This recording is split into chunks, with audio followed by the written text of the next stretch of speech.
on the west side behind the curb. So we'll be in the grass area outside of the street.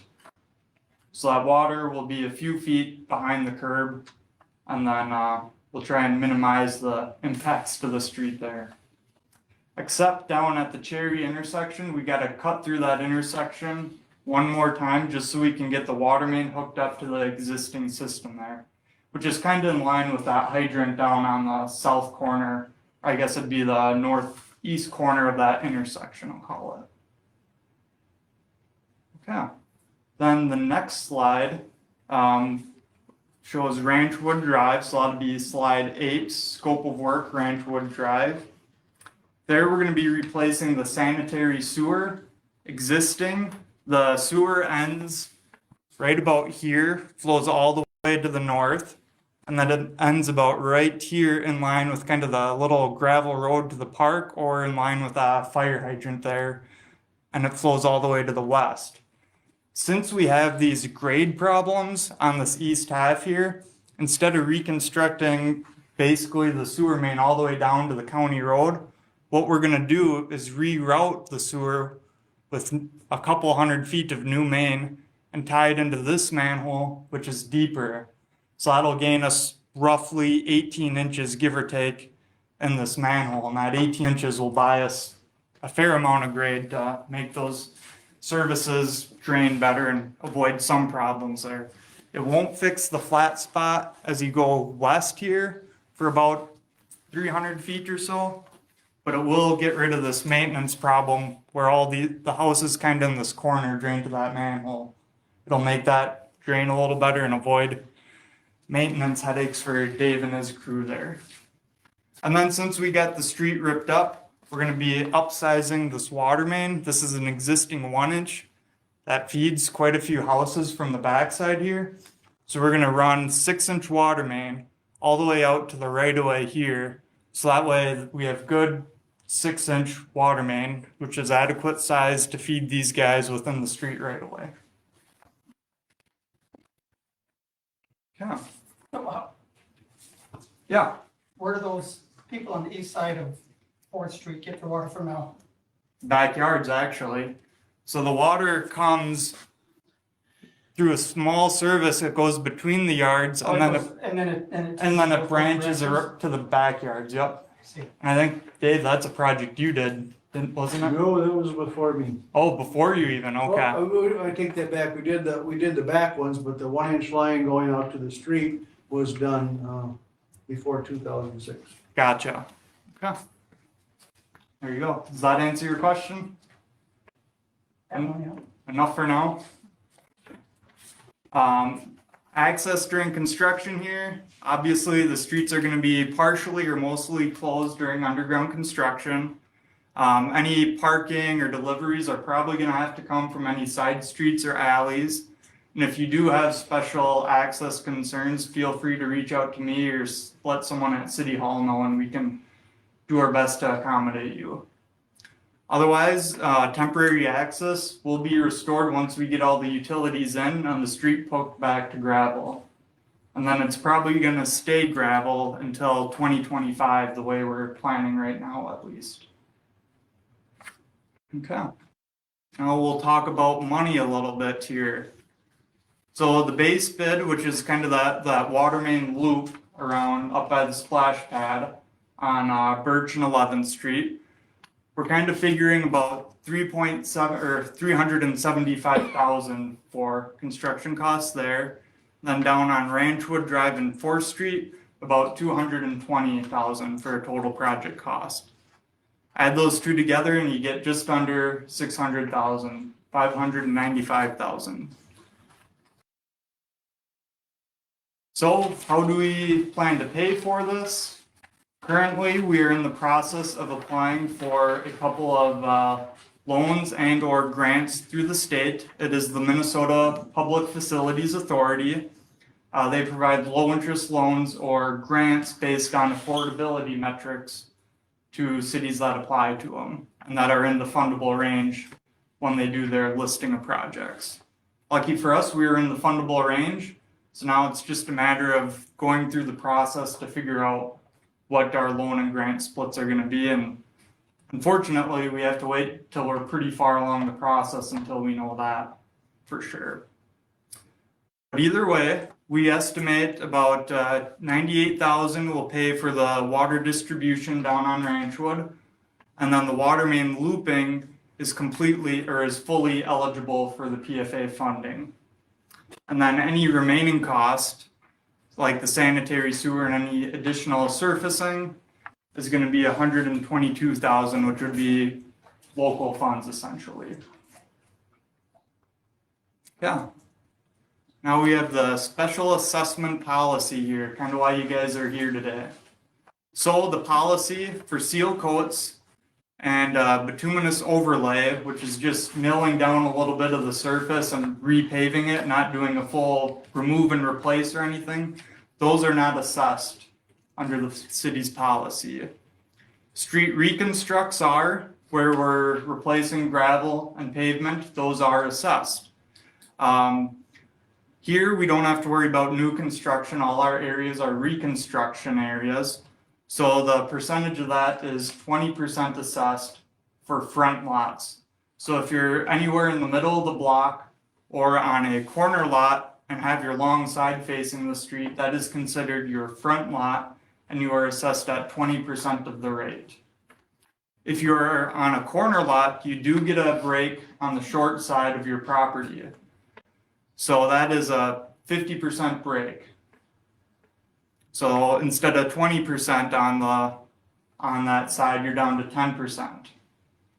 Concrete curb and gutter, new is assessed at 100%, but again here, everywhere is reconstructed, so that is not assessed based on the city's policy. On the next page here, we have storm sewer. None of that, we don't have hardly any storm sewer on the project, and either way, that is not assessed, new or reconstruction. Sanitary sewer mains are assessed at 100% based on the city's policy, along with new water mains, and actually sanitary sewer services and water services.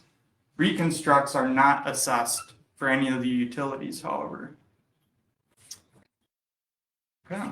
And then I guess we have a note down there for corner lots again. Utilities are typically assessed only on one side of the property, unless there's an obvious benefit for the property or that the property would receive from getting assessed on two sides or having it on two sides.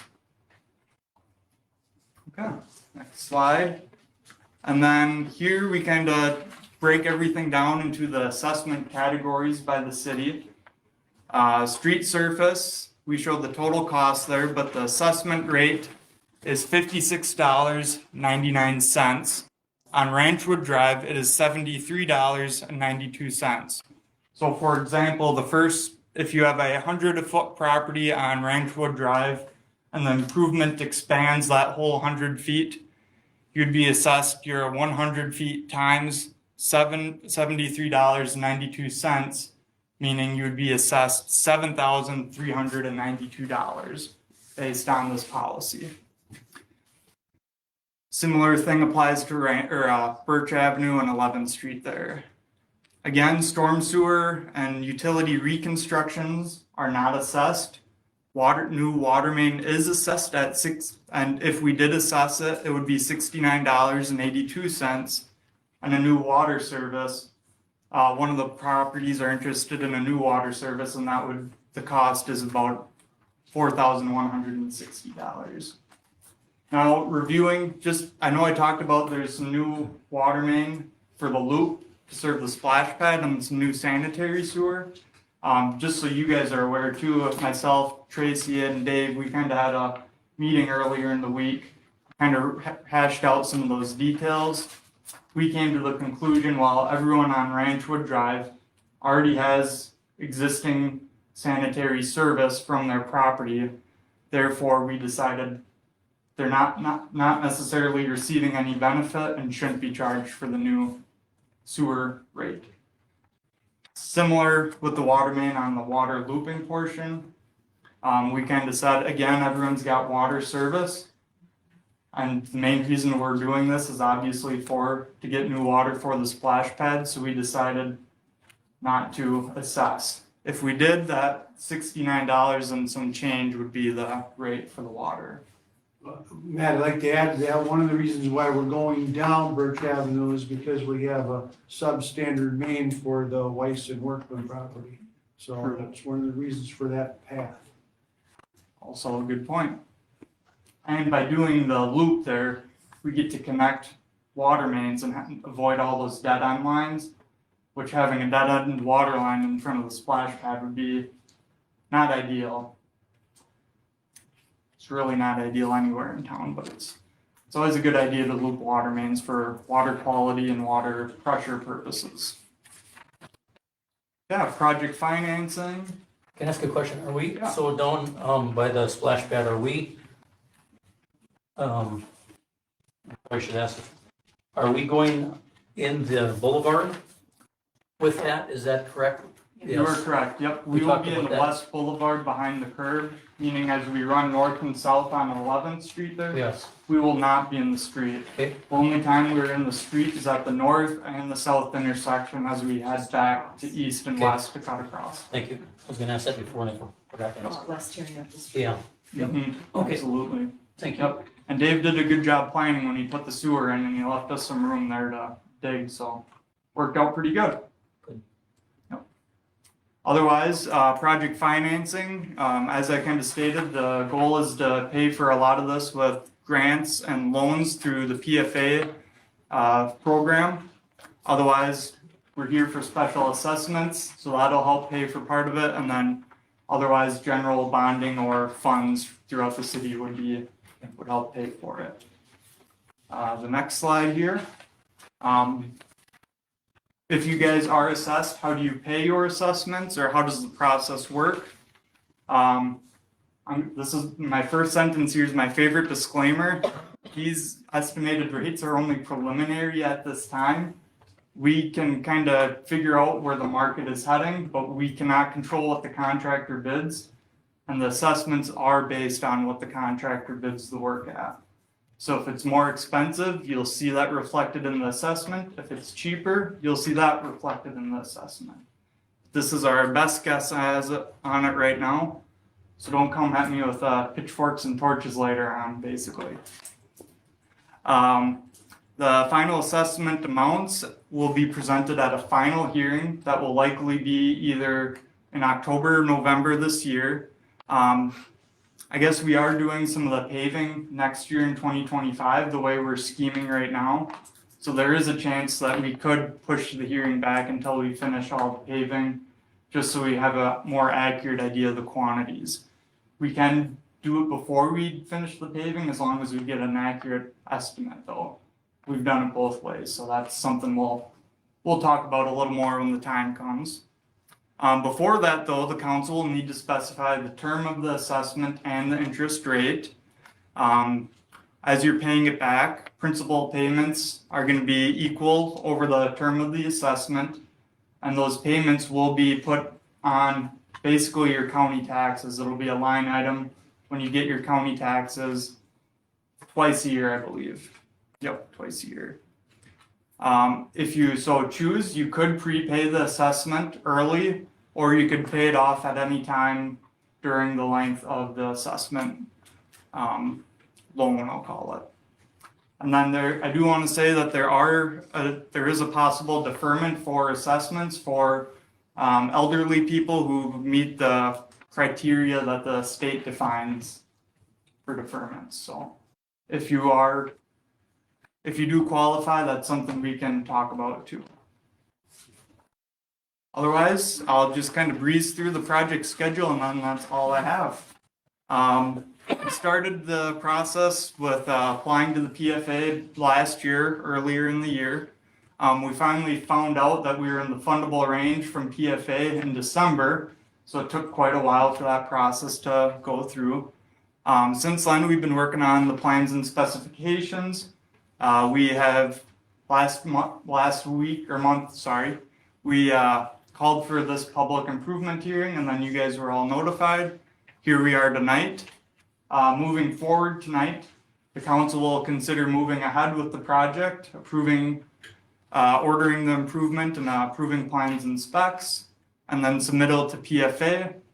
After that, though, it's kind of a little bit of a waiting game with PFA for them to basically approve our plans and specs. They have until June 30th to get that done. Fingers crossed it doesn't take that long. It's kind of up to them. And we have heard from PFA too, just so you guys know, that we can advertise before it is certified by PFA if we stay in touch with PFA and the Department of Health, who are the ones certifying the plan. So as long as we stay in touch with people, we could advertise early before we're officially certified. But since we got to be careful with our timelines there, that's why they just want you to stay in contact with them, which should be easy enough to do if we want to get going early.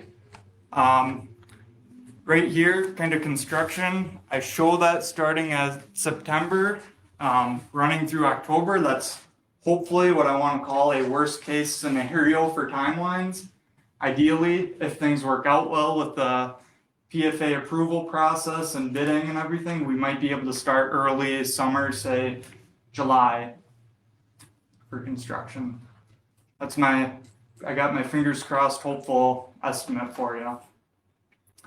If we could start in July, how long, I mean, so this is September of 24 to October of 25, right? So it's 12, 13 months. If we could start in July, what does it look like? What is it for timelines? Timeline? Is it, Yep. We'd shorten it because we would have the warmer weather at the beginning. rather Yep, this than- isn't a real big project, so it would not take them that full 2 years. What I would, I kind of talked it over a little bit with Dave and Tracy too. What we're thinking for timelines this year would be finishing early October, assuming everything goes right. So we'd call out for all the sewer water lines, all the gravel base placement, and any concrete work to be finished up by basically the end of September, early August. And then the only thing for next year would just be putting the final 2 layers of pavement back on. Okay. That way we give it a full winter cycle to let Mother Nature do its thing, and Mother Nature can correct any settlement for us, and then we can fix it quick with some gravel and shape it and pave it. Go back to the Ranchwood slide, Absolutely. please. Okay, so if I understand that right, the water main is gonna hook onto the existing one that's coming up from the west, and then going to the curb to the east, correct? Yes. And then that's gonna hook onto the 1-inch water line that's there now? Yep, we'll re-hook that So up. how does that improve their water line? You still have a 1-inch water line coming off of there, right? Yeah, it's still a 1-inch service at the end of the day. So putting in the 6-inch water main that far, what good does that do them? It gives the opportunity to the city for when they want to increase the size of that water main and improve it for any homeowners there. Gives them the opportunity to avoid ripping into the street, having to get a blacktop patching contractor back here fixing concrete or any of that in the future. It's basically, while we got the street ripped open, let's get it out of the street. That way in the future, that's 2 less contractors that we need to hire in the future. We don't need to hire pavers, we don't need to hire concrete guys, in theory. So the replacing that water line, is that reconstruction then, or is that new? That is reconstruction, Okay. yep. So that is not assessed. Okay. And then the sanitary? Which way does it run now?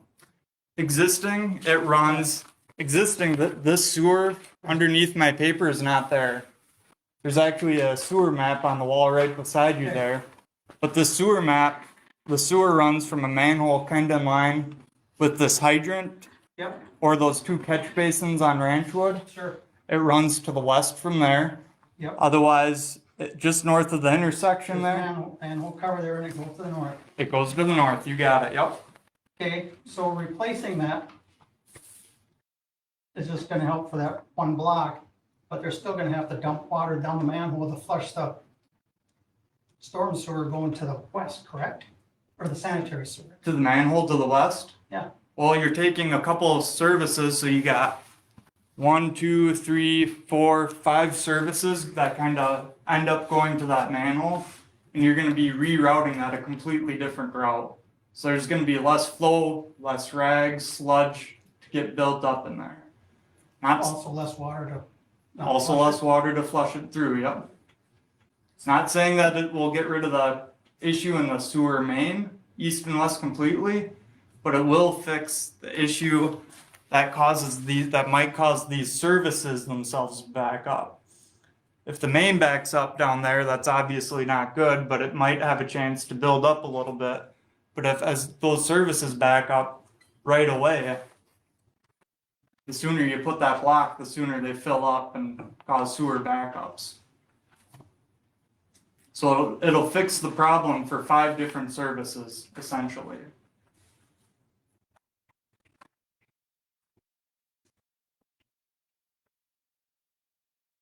That was gonna be my question is, those 5 homes are gonna get fixed, but it either it will help going west, I'm gonna go west, or it should help. It should, yep. Okay, which 5 homes is that's gonna benefit? So there's a house here and the one back here that are both tied into the same line. Tom Smith, yeah. Yep. There's 2 properties here and one a little further down that combined into one line going to the manhole. These 2 properties here, It's just, Dave, so Tom Smith's, Rhodes, No, not Root and the other house went go the other way, they were close out. Tom can hook on there, but he presently isn't, okay? So what we're really going after is the Jennison property here, Which one is that?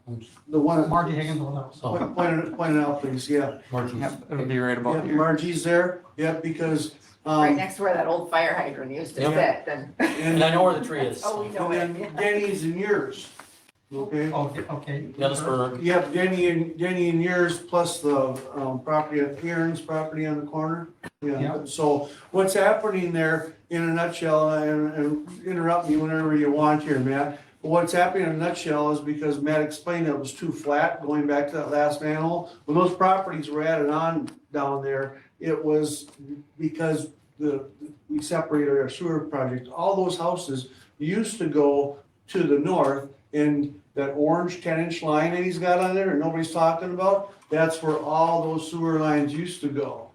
And then when they brought it in, they said, hey, we gotta separate this, we can't have a storm and sanitary. So they flattened it out and tried to make grades so the basements would all work, and guess what? It just doesn't work. It's too flat of a grade, so we're having to flush it continuously. We flush every sewer main, every end of sewer main in town as a maintenance deal. We're still gonna flush this. But the unique thing that we're able to do this, because the one from the north is 2 foot deeper than if you shot the bottom of the manhole where it's at right now, it's 2 foot deeper than the other one. So we can waste the grade, pick up the Jennison property, get them hooked up so they're not zigzagging on the way down here. We can come down and catch the property on the corner, I forgot their name already here. Aaron's, yeah, and who has backed up many a times and stuff because their grade is also so flat. So we're gonna go from the manhole and go all the way back to the property line and install cleanouts out there and get more grade on it. So once it gets to the property line, it's gonna flow like everybody else does in town. It's gonna have the proper grade on it to go.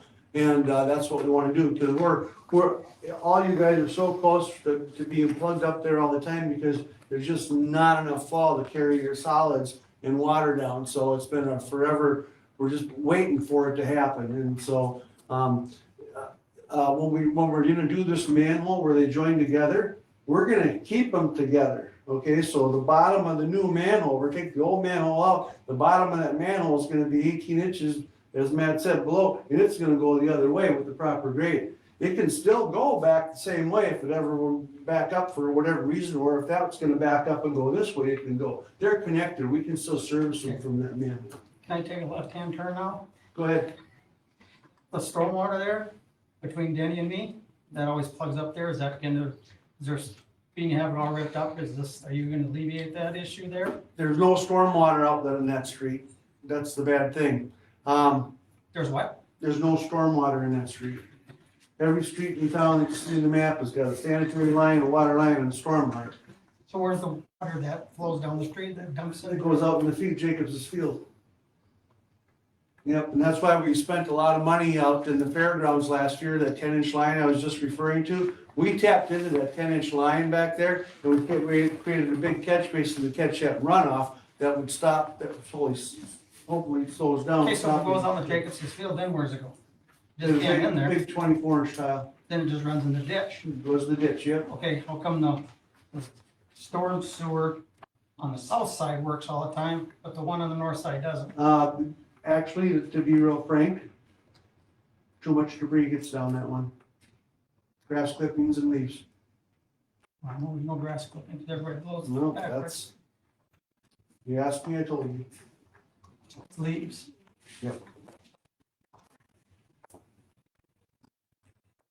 And, good point, because when we ripped that up, when we put the water line across there and the sanitary sewer line across there, that will get a new line across there and we can address that as well.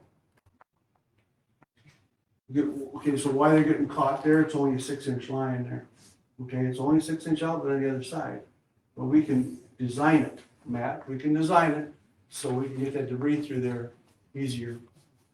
Are you talking running like a 8-inch or 12 No, inch? if I upsize it, it's gonna plug up on the other side. But the Yeah, bottom okay. of that existing catch basin is prone to grabbing the leaves and the grass clippings on that side. Are you thinking like putting a sump in that to Yeah. catch some of it and? It's a good point that Mike brought up, because it has been a problem forever. And the other problem with that line is because it's so shallow, it will freeze in the winter. Okay, so that's another issue, but I don't have a fall, I don't have a source to go anyplace else with it. Sometime in the future, one thing you could consider is if, I know Ranchwood, the rest of the line going east and west all the way to the county road. We had a lot of debate, do we include that in this project or do we do this fix? And after a lot of back and forth and remembering some previous assessment hearings, we ended up deciding to end up doing this. But I know when we talked about doing the rest of Ranchwood Drive all the way down to the county road, we did talk about potentially running new storm sewer up there, or finding a way to improve the storm sewer at that point at the bare minimum. We're actually talking about changing the old line to storm sewer and putting new sanitary in. Yeah, so converting the old sanitary sewer to a storm sewer line, and then we'd have to, as we go through to this new sewer line, everyone would get connected or disconnected from the old line, hooked up to the new line, meaning you'd still have a semi-decent clay pipe in there that could at least take stormwater. It's all PVC, It is PVC to the it's west. all PVC. It isn't clay, okay, but it's still that The flat, storm- and that's The what. storm line is the PVC, is the cement. Like, Oh, okay. No, I was wrong. Now, when they redid, like, how many years ago when they did the big sewer project in town, didn't they dig right up that alley by between Jacobs and Parker, the Aaron's property? where they went across there with that new pond out there, they went across by where the pickleball court is and went around on the back properties. Well, they didn't dig up between Aaron's and. Well, I think what you're thinking of is the water main that they ran all the way over to Tommy Smith's and Ryan's. They put a 6-inch water main off of the hydrant in your backyard and they went right across the ballpark, the park there and Yeah. behind all the room Okay. and everybody else's stuff. Okay. And that's when Tommy's line got buried there too.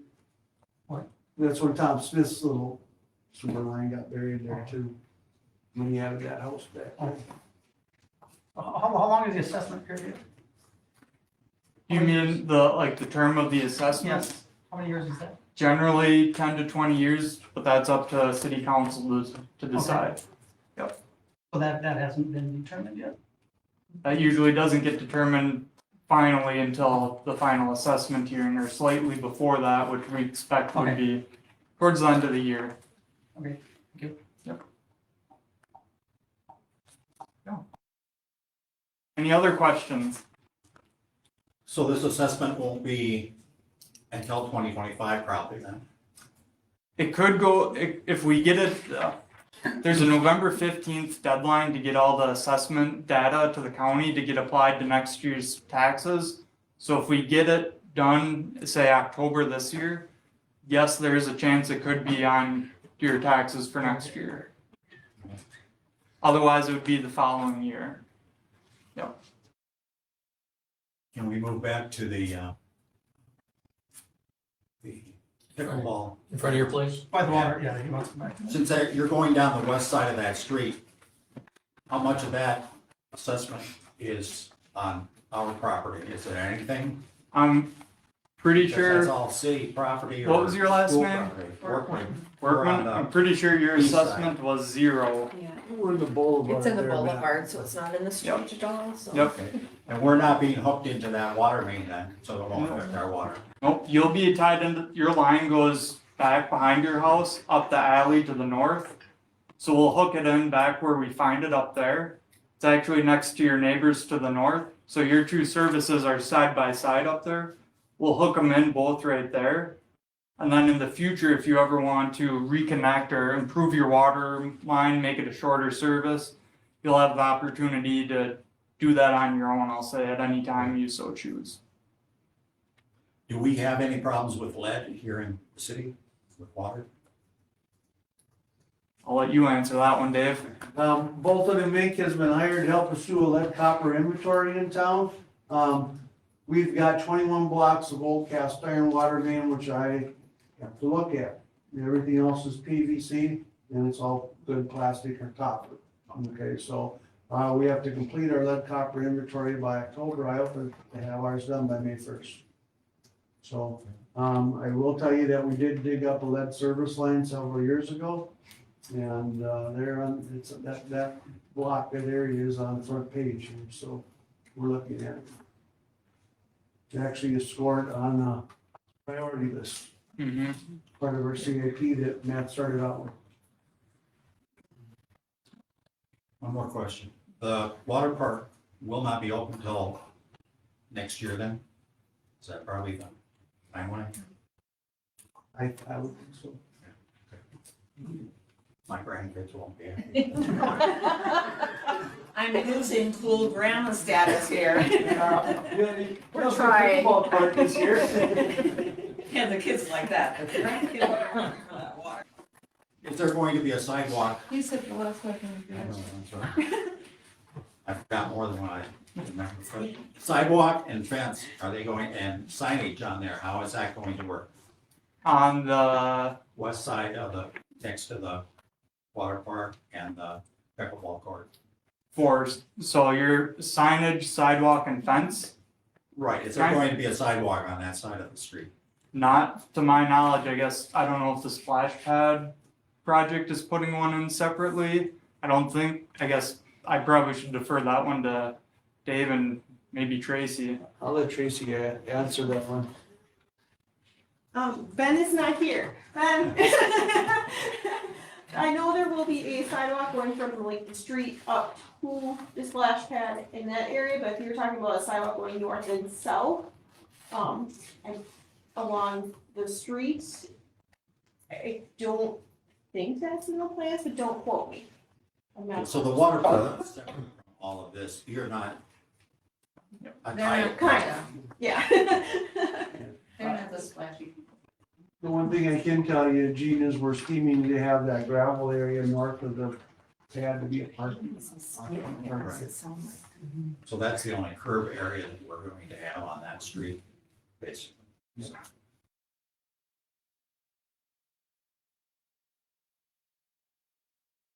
Any others? Yeah, Dave, where all these houses come together, this sanitary sewer, was that ever plugged up? Sanitary sewer for who? Like where Aaron's and Dennis and mine all come together, has that ever plugged up? Nope. The manhole itself has been, okay, so the stuff diverts around. Aaron's house has been plugged up. Tommy never has been, knocks on wood, he's on the same line, he just kind of pushes across there, but every time we open that hole, in a normal dead end manhole, there's no lines going to it, they're always hooked up in front, okay? Normally you open up a hole, there's never anything in, but if there isn't, you know you're backed up. This one, every time we open it up, there's a pile of solids in there that we have to wash out.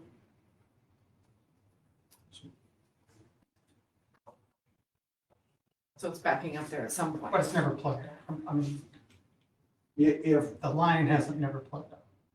It just builds up in the man. in my tenure, did somebody call and say, hey, that's plugged up? No. Okay, has it been on the radar ever since Larry and Tom were here? Always, and they've always done their due diligence to flush that out, and they just continued that process, so those solids don't continue. If I ignored it for 6 months, you'd be plugged up.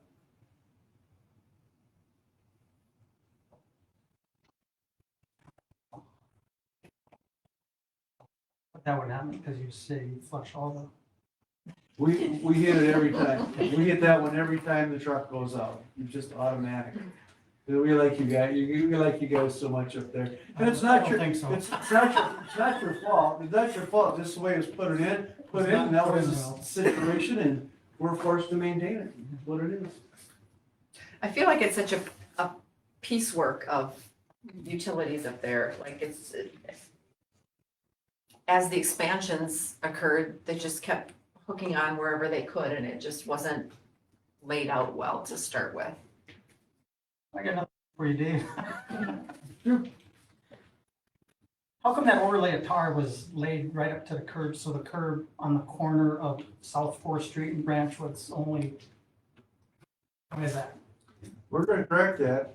I got another sheet to show you. Hopefully that here. won't get 5 feet of water or ice built up at the end of my driveway. Matt's already engineered to fix that so that water goes across like it's supposed to, because now it's being trapped. Across Yeah, where? because there was a swell, there's no catch basins on the east side of that property. That water's supposed to come down to those two by you and Denny, okay? Oh, yes. And now it's staying trapped there because of the seal coats and because of the overlay you're talking about.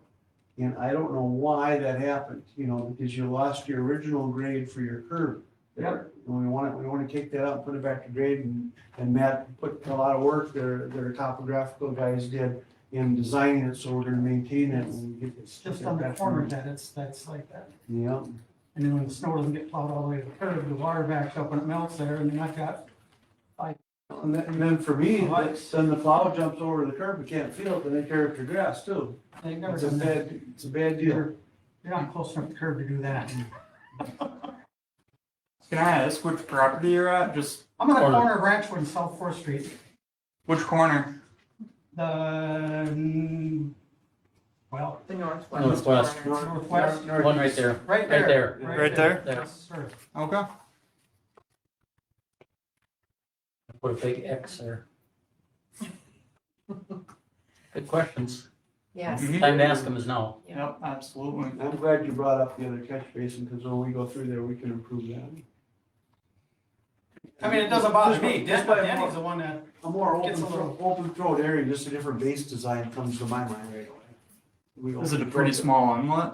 It's a 6-inch going through there. No, like, are you talking at the top or top It's a- inlet it's a or the normal, pipe? normal catch basin top, but the leaves and debris get down there's in a the big maple base. tree right there, and it Yeah. drops all the leaves and. Mm, And you can design a catch basin two ways. You can make it deeper, so it catches some stuff, or you can slope it to make it all focus on, to one area. And anytime you get a stick in those, then they plug up really, really quick, and it's just, we can, there's better designs that won't plug up. Just like we put different pumps in lift stations that don't plug up. We can do the same thing with the catch basin. can cut the tree down too. Well, it shades my house.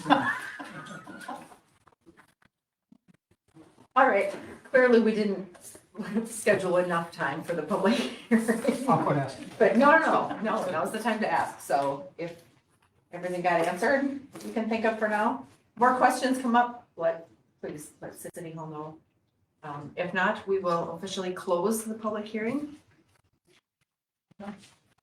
Thank you, Matt. Yeah, Thank you. Thank you. Nice to meet you. Can I have one back? that one. I Thanks, didn't look Matt. at it yet. Yep, no problem. And let me know when we're good to start putting together. Still with us, Deb?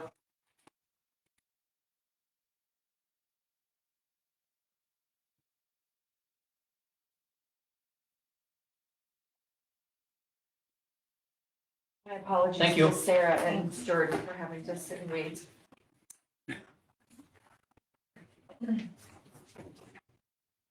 You got questions?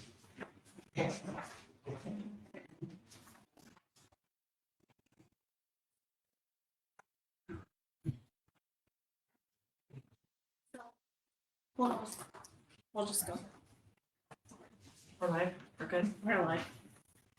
All right, as it is well past the 7 o'clock hour and our public hearing took longer than anticipated, we will officially call our regular meeting of the city council to order.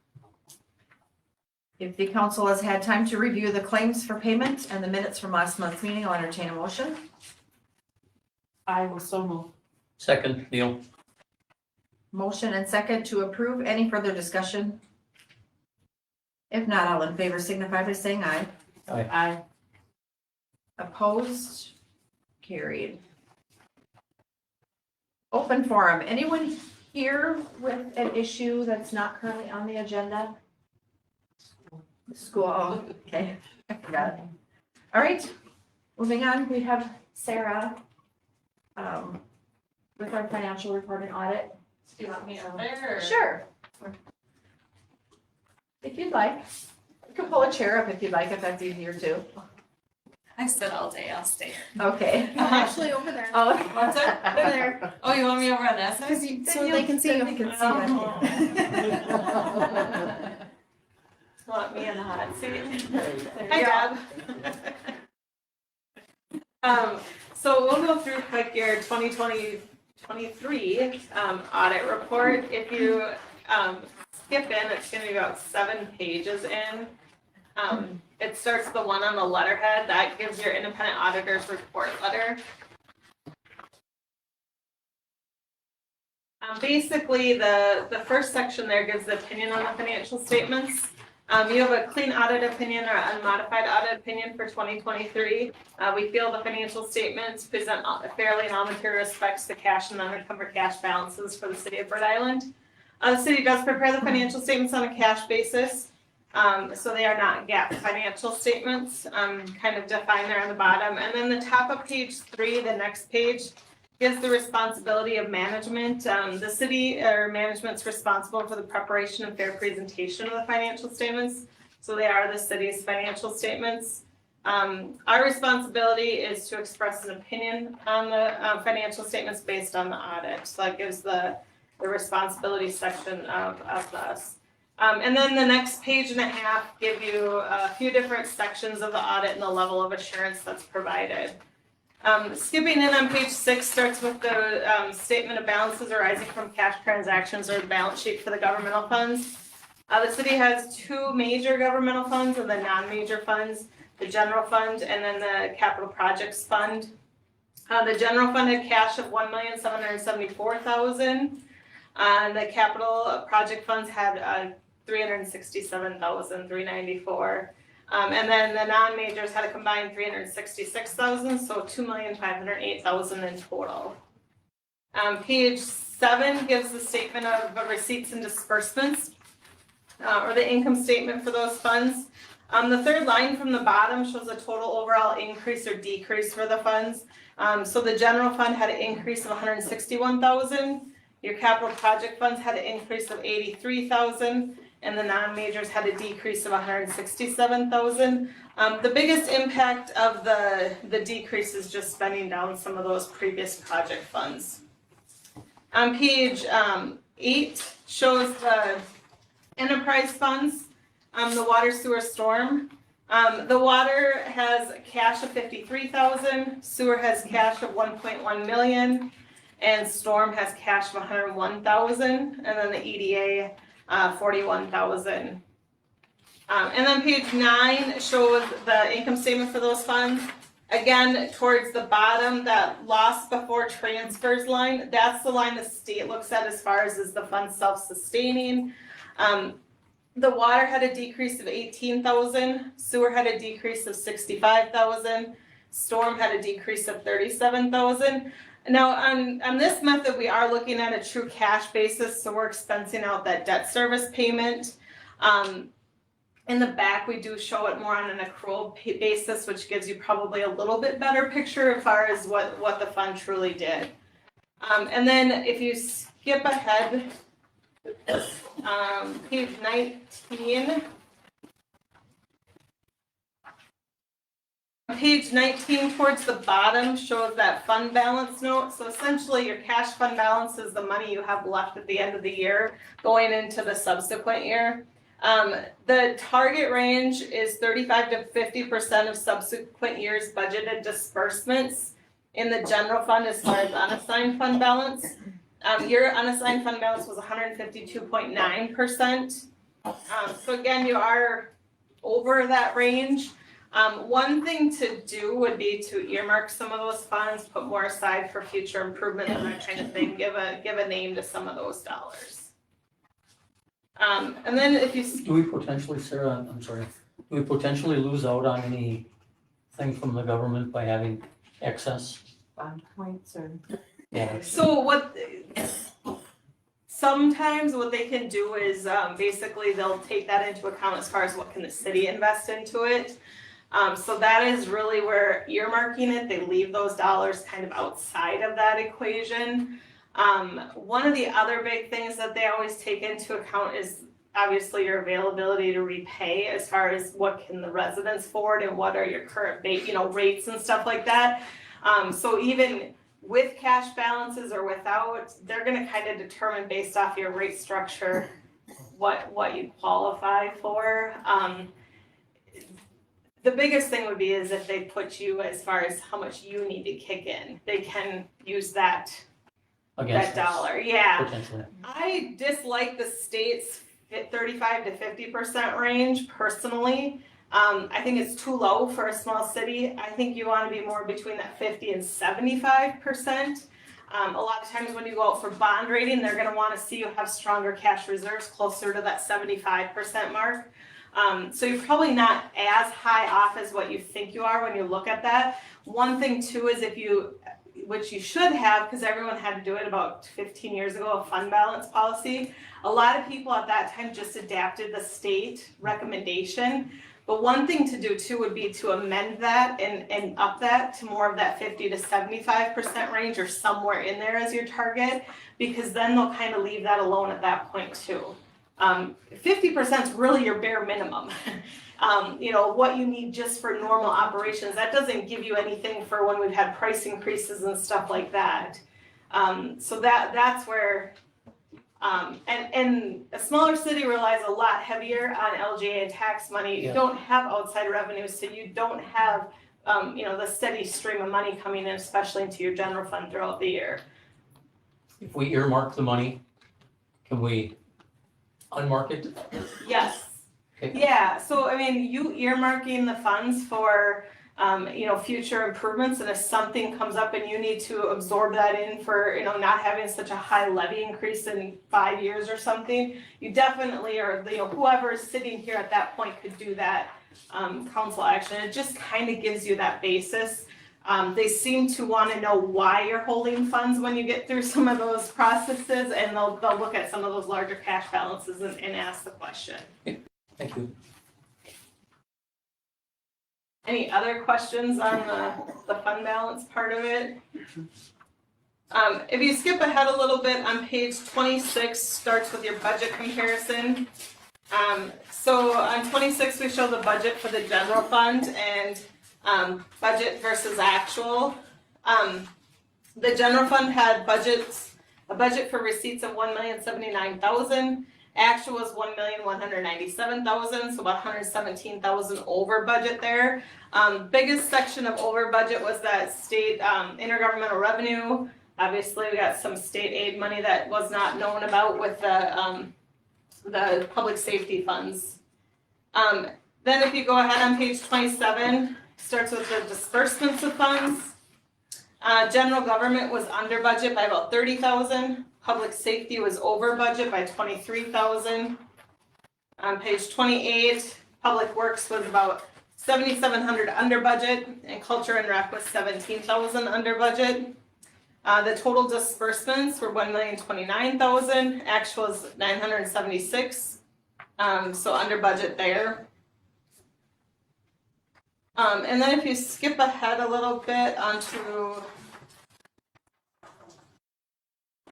let's go to page 37. 37, 38, and 39 show your enterprise funds on a full accrual method. So this is taking into account all those long-term assets and liabilities of the funds. The total funds had assets of 13,042,000, liabilities of 5,219,000. Total net position of 7.8 million. That total net position is the net worth of those funds, but that top line in there, that 6,488,000, that's what you have invested in your infrastructure. So that's not a spendable resource. The unrestricted amount, the 1,315,000, that's what you have available for projects and such. Page 38 gives the income statement for those funds, again, taking into account the full accrual method. The water fund had a loss of 11,000. The sewer had a positive or increase of 18,000. And then the storm had a decrease of 21,000. You guys have operated your storm sewer as having a transfer in from the general fund. So after that transfer in, the positive was 16,772. And then if you skip ahead a little bit onto page 44. Page 44 and 45 give the letter and internal control. Basically what that tells you is we don't actually audit your internal control structure, but we must evaluate it. And anything that comes to our attention, we must communicate to you. There are two findings related to internal control. I feel like a broken record telling you this every year. The one is the segregation of duties. You don't have the true separation you need in the accounting function. And then the other is the fact that we actually prepare your financial statements. Again, most small entities see those findings. And then the last page in there, page 47, is the Minnesota legal compliance letter, and there were no findings related to legal compliance.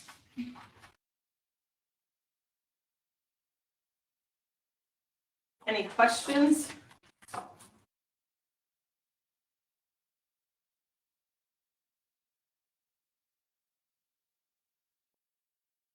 I don't.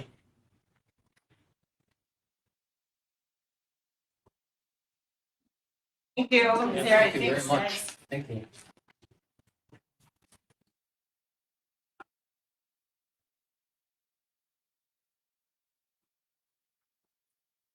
I'll second. Neil? There's a motion and second on the table to approve the 2023 financial report and financial analysis. Any further discussion? If not, all in favor signify by saying aye. Aye. Aye. Opposed? Carried.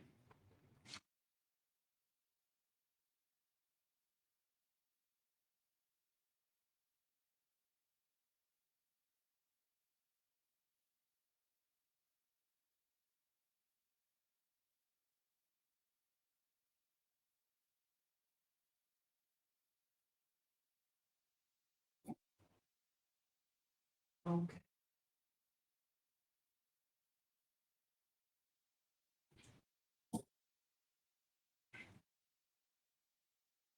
Okay, all right, So thank they you. don't look at the overall finances, they just get that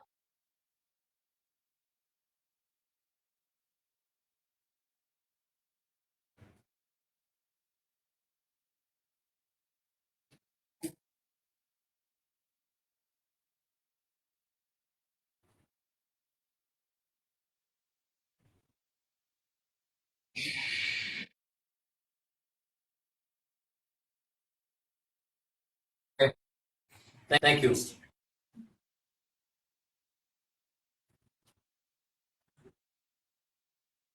Okay, thank you. And Deb, correct me if I'm wrong, did we not, in the last few years, I thought we also discussed, I thought we changed the policy on the spend on percentage. I thought we had, normally we kind of kept it at that 50% and we said maybe we need to.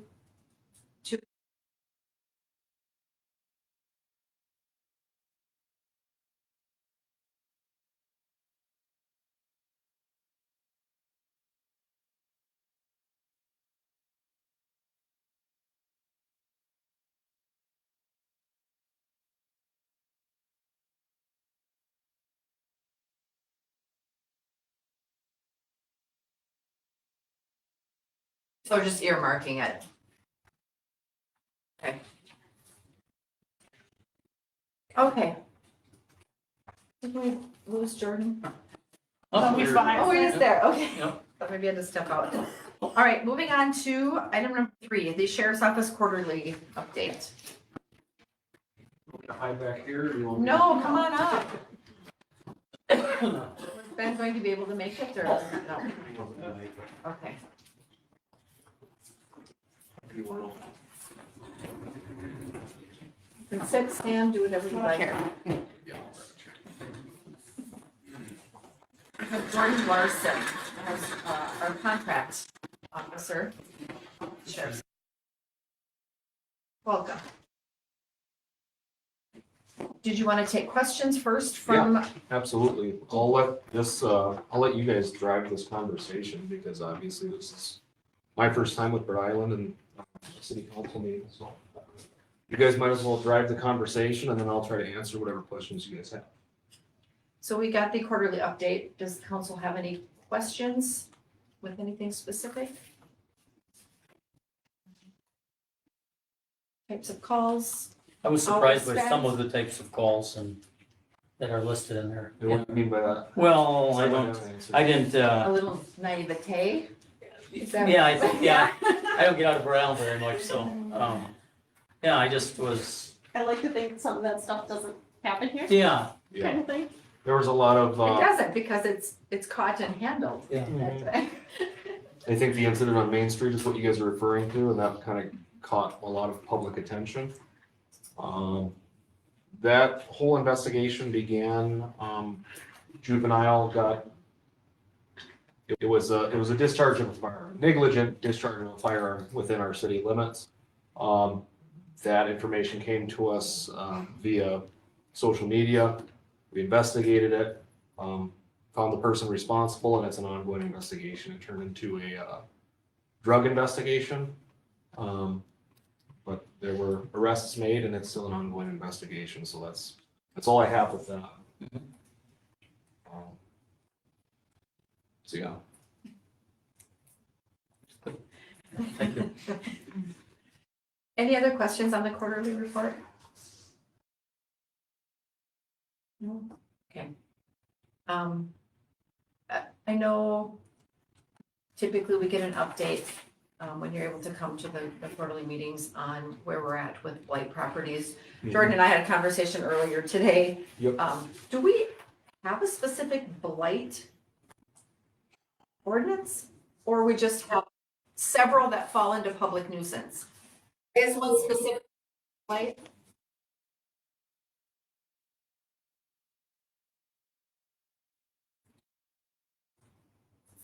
Okay, but we don't have one that's just labeled blight that encompasses all of those things.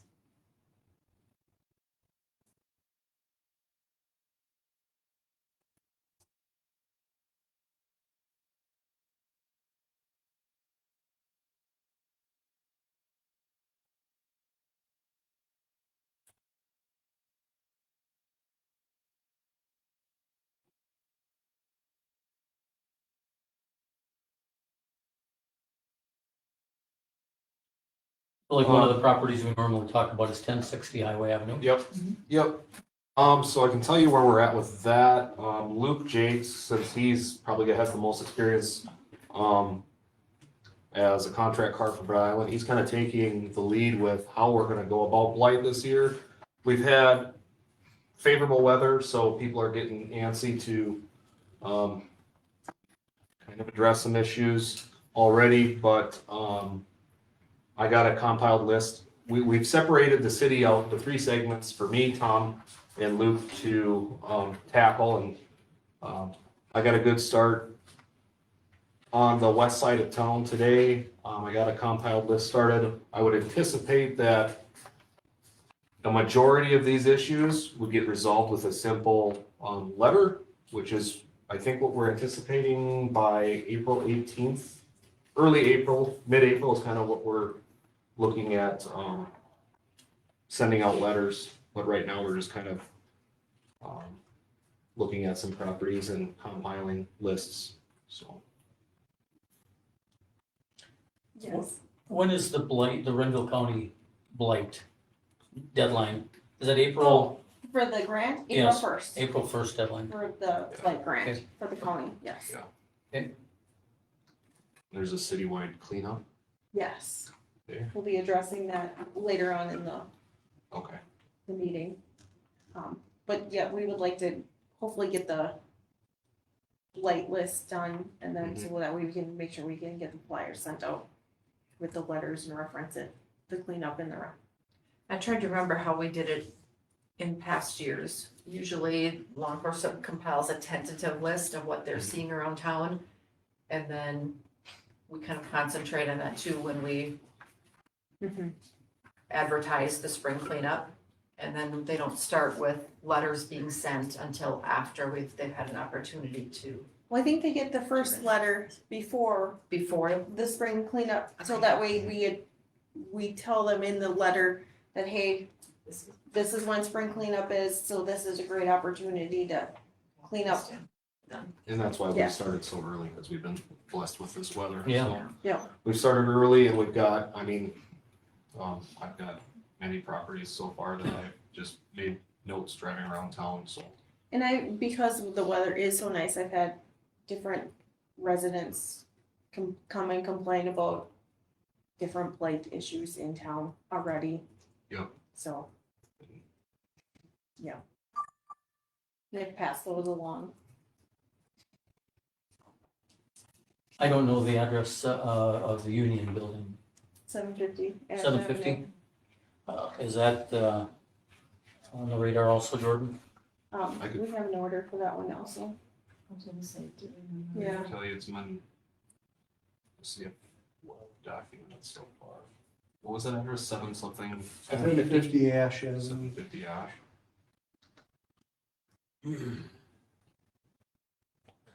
We'll be applying for that. Like, grant. For that one also? Mhm.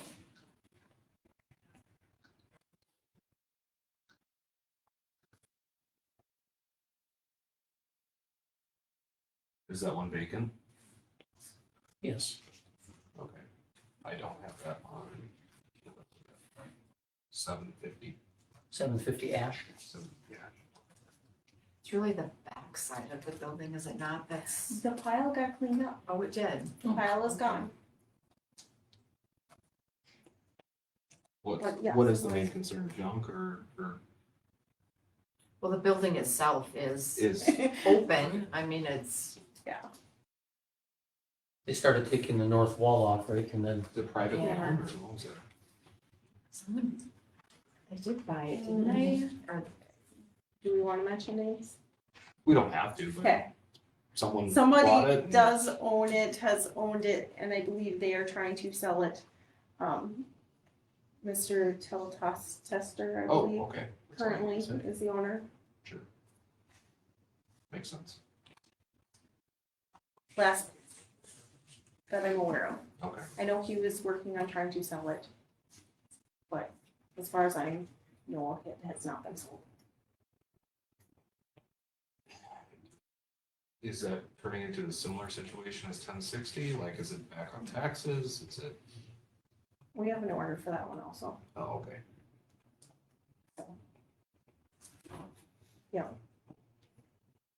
any stray cat problems we may have? I Come from think there. it's coming from that.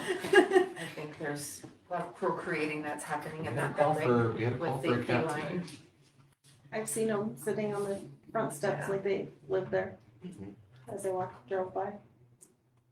What about the lot? So we took down the old building, the old, Klein building. yes, Where the fenced in area is, yes. that's where you're Isn't going with it? Isn't that still a concern? I think so, I think it should be. That hasn't talked about that here, but maybe you'll look at that. I see that.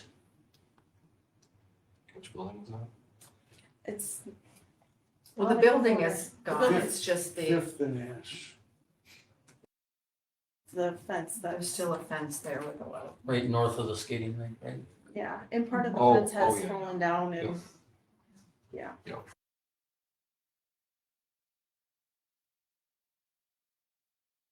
We lost our dog a while back and my wife was driving around town. Now I just said her name.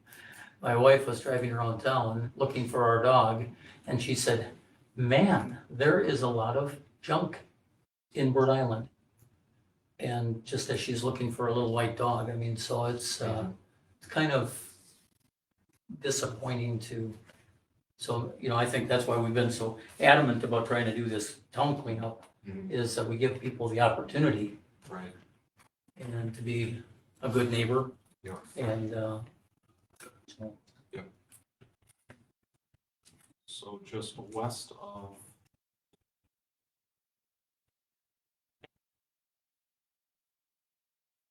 So I have about, just to give you a rough estimate, I have 20 properties, that I've noted so far just today, 20 properties, that will be addressed if nothing changes.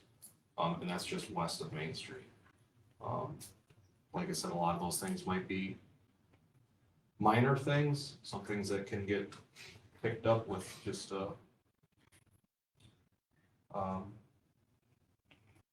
just a talk, maybe a letter, and it'll get fixed. But not so much huge issues like with 1060. and that's for you, or is that for you, Tom and Luke? That's just for me. That's for So you. I have about 20 properties, and Okay. I'm covering the west side, south Okay. of 212. Okay, Tom is gonna be covering the north side, all of the north side, and then Luke is gonna have, east of Main Street. South of 212. Is that sad? The city's not very big, they had to break it down into areas to cover the plate. Well, hopefully the spring cleanup will yes. go well and we'll be able to get their things cleaned up. All right, anything further for law enforcement? Anything you have for us? Questions, comments, concerns?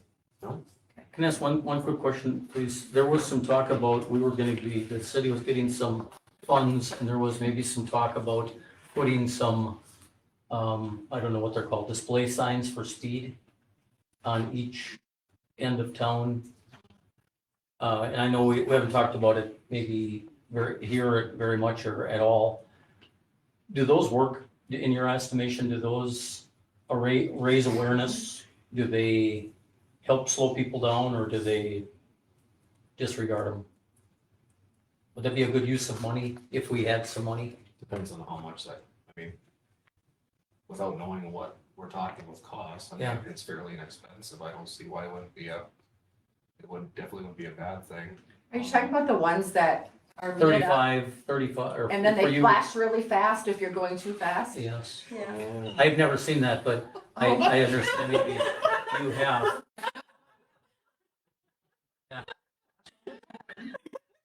Is there certain areas that you're looking to? No, it was somebody that used to be on the council suggested maybe it's some money that we were going to. Use the public safety funds for Maybe. that potentially, as try an to- idea. So that brings up my question. What is feelings on all the uncontrolled intersections in town? Like, 'cause it's like everywhere. All of them? Some of them need to be addressed. So I usually, Do we have I try to, statistics on them? Have we had? well, there's like maybe 3 times this last month, someone almost struck me. And I drive about 10, 15 miles an hour, just kind of slow tootling, maybe. But it's the person that's coming down the streets, speed is a factor. and we have these uncontrolled intersections, so they're, both vehicles are going straight, so both people think that they have the right of way without thinking, okay, this is an uncontrolled intersection. And I don't know if you guys had issues with crashes in the past. I mean, I've been here. Not a lot. We did a study, I wanna say about 2010, 2012. And, then we identified where the accidents were in the city. Deb, jump in here and correct me if I'm wrong here. But the synopsis that came out of that, basically it was people will slow down more if they're uncontrolled. If they think they got stop signs going, you're gonna see a faster deal. So that person's best advice was less is more at that time.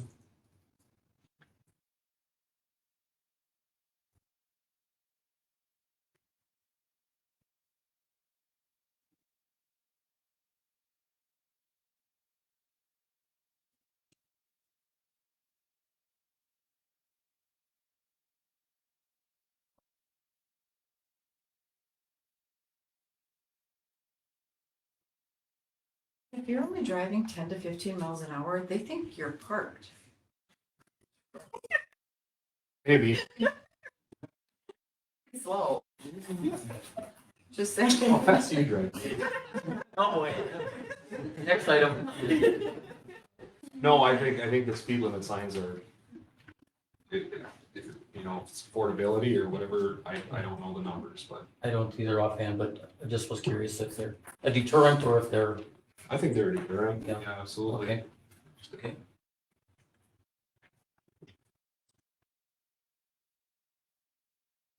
I didn't know that was something that cities purchased to have their, or. Buffalo Lake I has, thought, I was gonna say, like, Buffalo I thought has that's a something couple- MinDOT typically puts up and. Oh. Buffalo Lake purchased two, and I believe they both work because they get me every time. They get me to slow down, so, So they just flash fast all the time. yeah. That's- But it's at the, they put those, yeah. They put it at, the beginning of their speed zone changes, which in Rhode Island, it'd be, I mean, you'd be putting them on what, County Road 5, Main Street, north and south side of town. And 212 is what the suggestion was. I think And that would waiver help does especially- MinDOT have I to think approve MinDOT that? has to approve that. So. Okay. And MinDOT probably, if we wanted to put like no gate braking, that'd be another thing too. That'd be MinDOT, right? Probably. What would influence them to deny that? I don't know, I'm just trying to think, I don't know that MinDOT has any say, like on your, at your city limits. Like, what are the signs out there, do they? Oh, yeah, they want to What's see. out there now, it says vehicle noise is enforced, maybe that's not When us, you're coming maybe into it's, town? when you're coming into Where?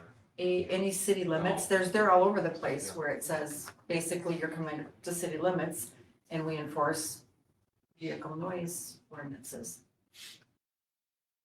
Oh, that MinDOT has any say on that? Do they? I don't know. Well, What you would know is, I remember years ago, Dale Kennedy and I had a conversation on that, but the idea with MinDOT trying to get people to slow down on 212 is they don't want to see it. They want that traffic corridor. You keep the traffic going. We're lucky to have our stop and go. we had to fight to keep our stop Yeah, line. we can't even move the speed limits. We had to fight for everything we got right now. First town west of the metro, you slow down to 30 miles an hour for. From back when I used to drive to and from the cities every weekend. Well, there's a huge issue that I've seen sitting by the county fairgrounds. I'd probably say 75% of the vehicles the entire day are probably 20 miles over the speed limit leaving town. And you got this nice weather, you got people out walking, riding bike, children crossing the street. And you got vehicles driving 60 before they're even out of town. I think that was a huge problem. I stopped several vehicles for it. So I think those signs would definitely deter people and slow them down, if that's what you guys are looking for. I don't, if the state has an issue with that, I'd love to hear. Well, the their state argument. wouldn't have a say, MinDOT wouldn't have a say if it's on County And city county- limits on County Five. County. It's a thought. Yeah. Good idea. I like those signs, I think they're a good idea.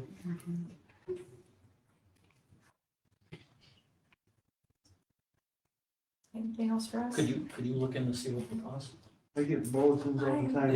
Yeah. I've gotten some, I don't remember what the number was, Please. but I know, last summer Jeff had stopped in and we had looked into it and we gotten a cost and I've seen a few different flyers come through, but I don't Good. remember the numbers. Thank you. And I talked to a representative at Towards Zero Death when I was down there. It seemed pretty reasonable. I got a question for Jordan. Some of the municipalities are coming in our, maybe Minnesota books and stuff, they're going to a 25-mile-an-hour speed limit inside city limits. Do you see that as a trend or anything, or? I haven't seen it as a trend in Renville County, no. Probably when you're talking those suburban areas in Glencoe, Norwood, Young America, and closer to the metro, yeah, I've seen some of those speeds changing to 25, but here in Renville County, I mean, you go to Hector, you go to anywhere else, 20 miles an hour.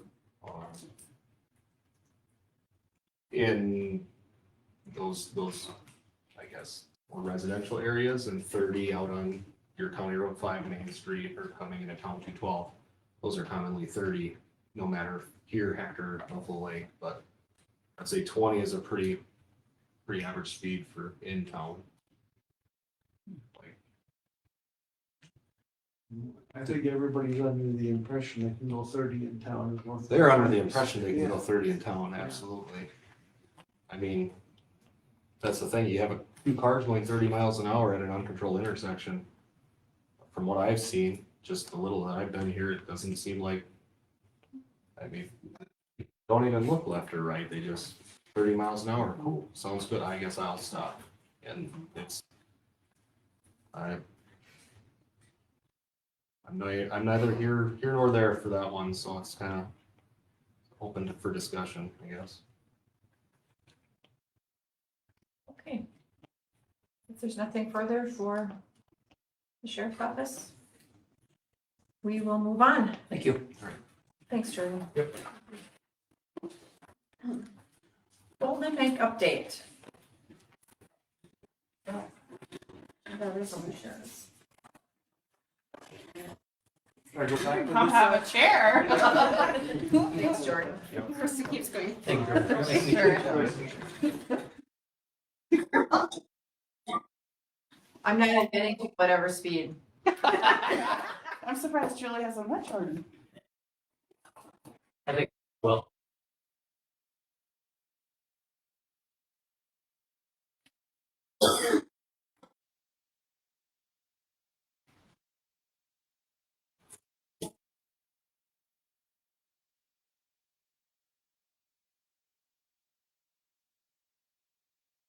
It was,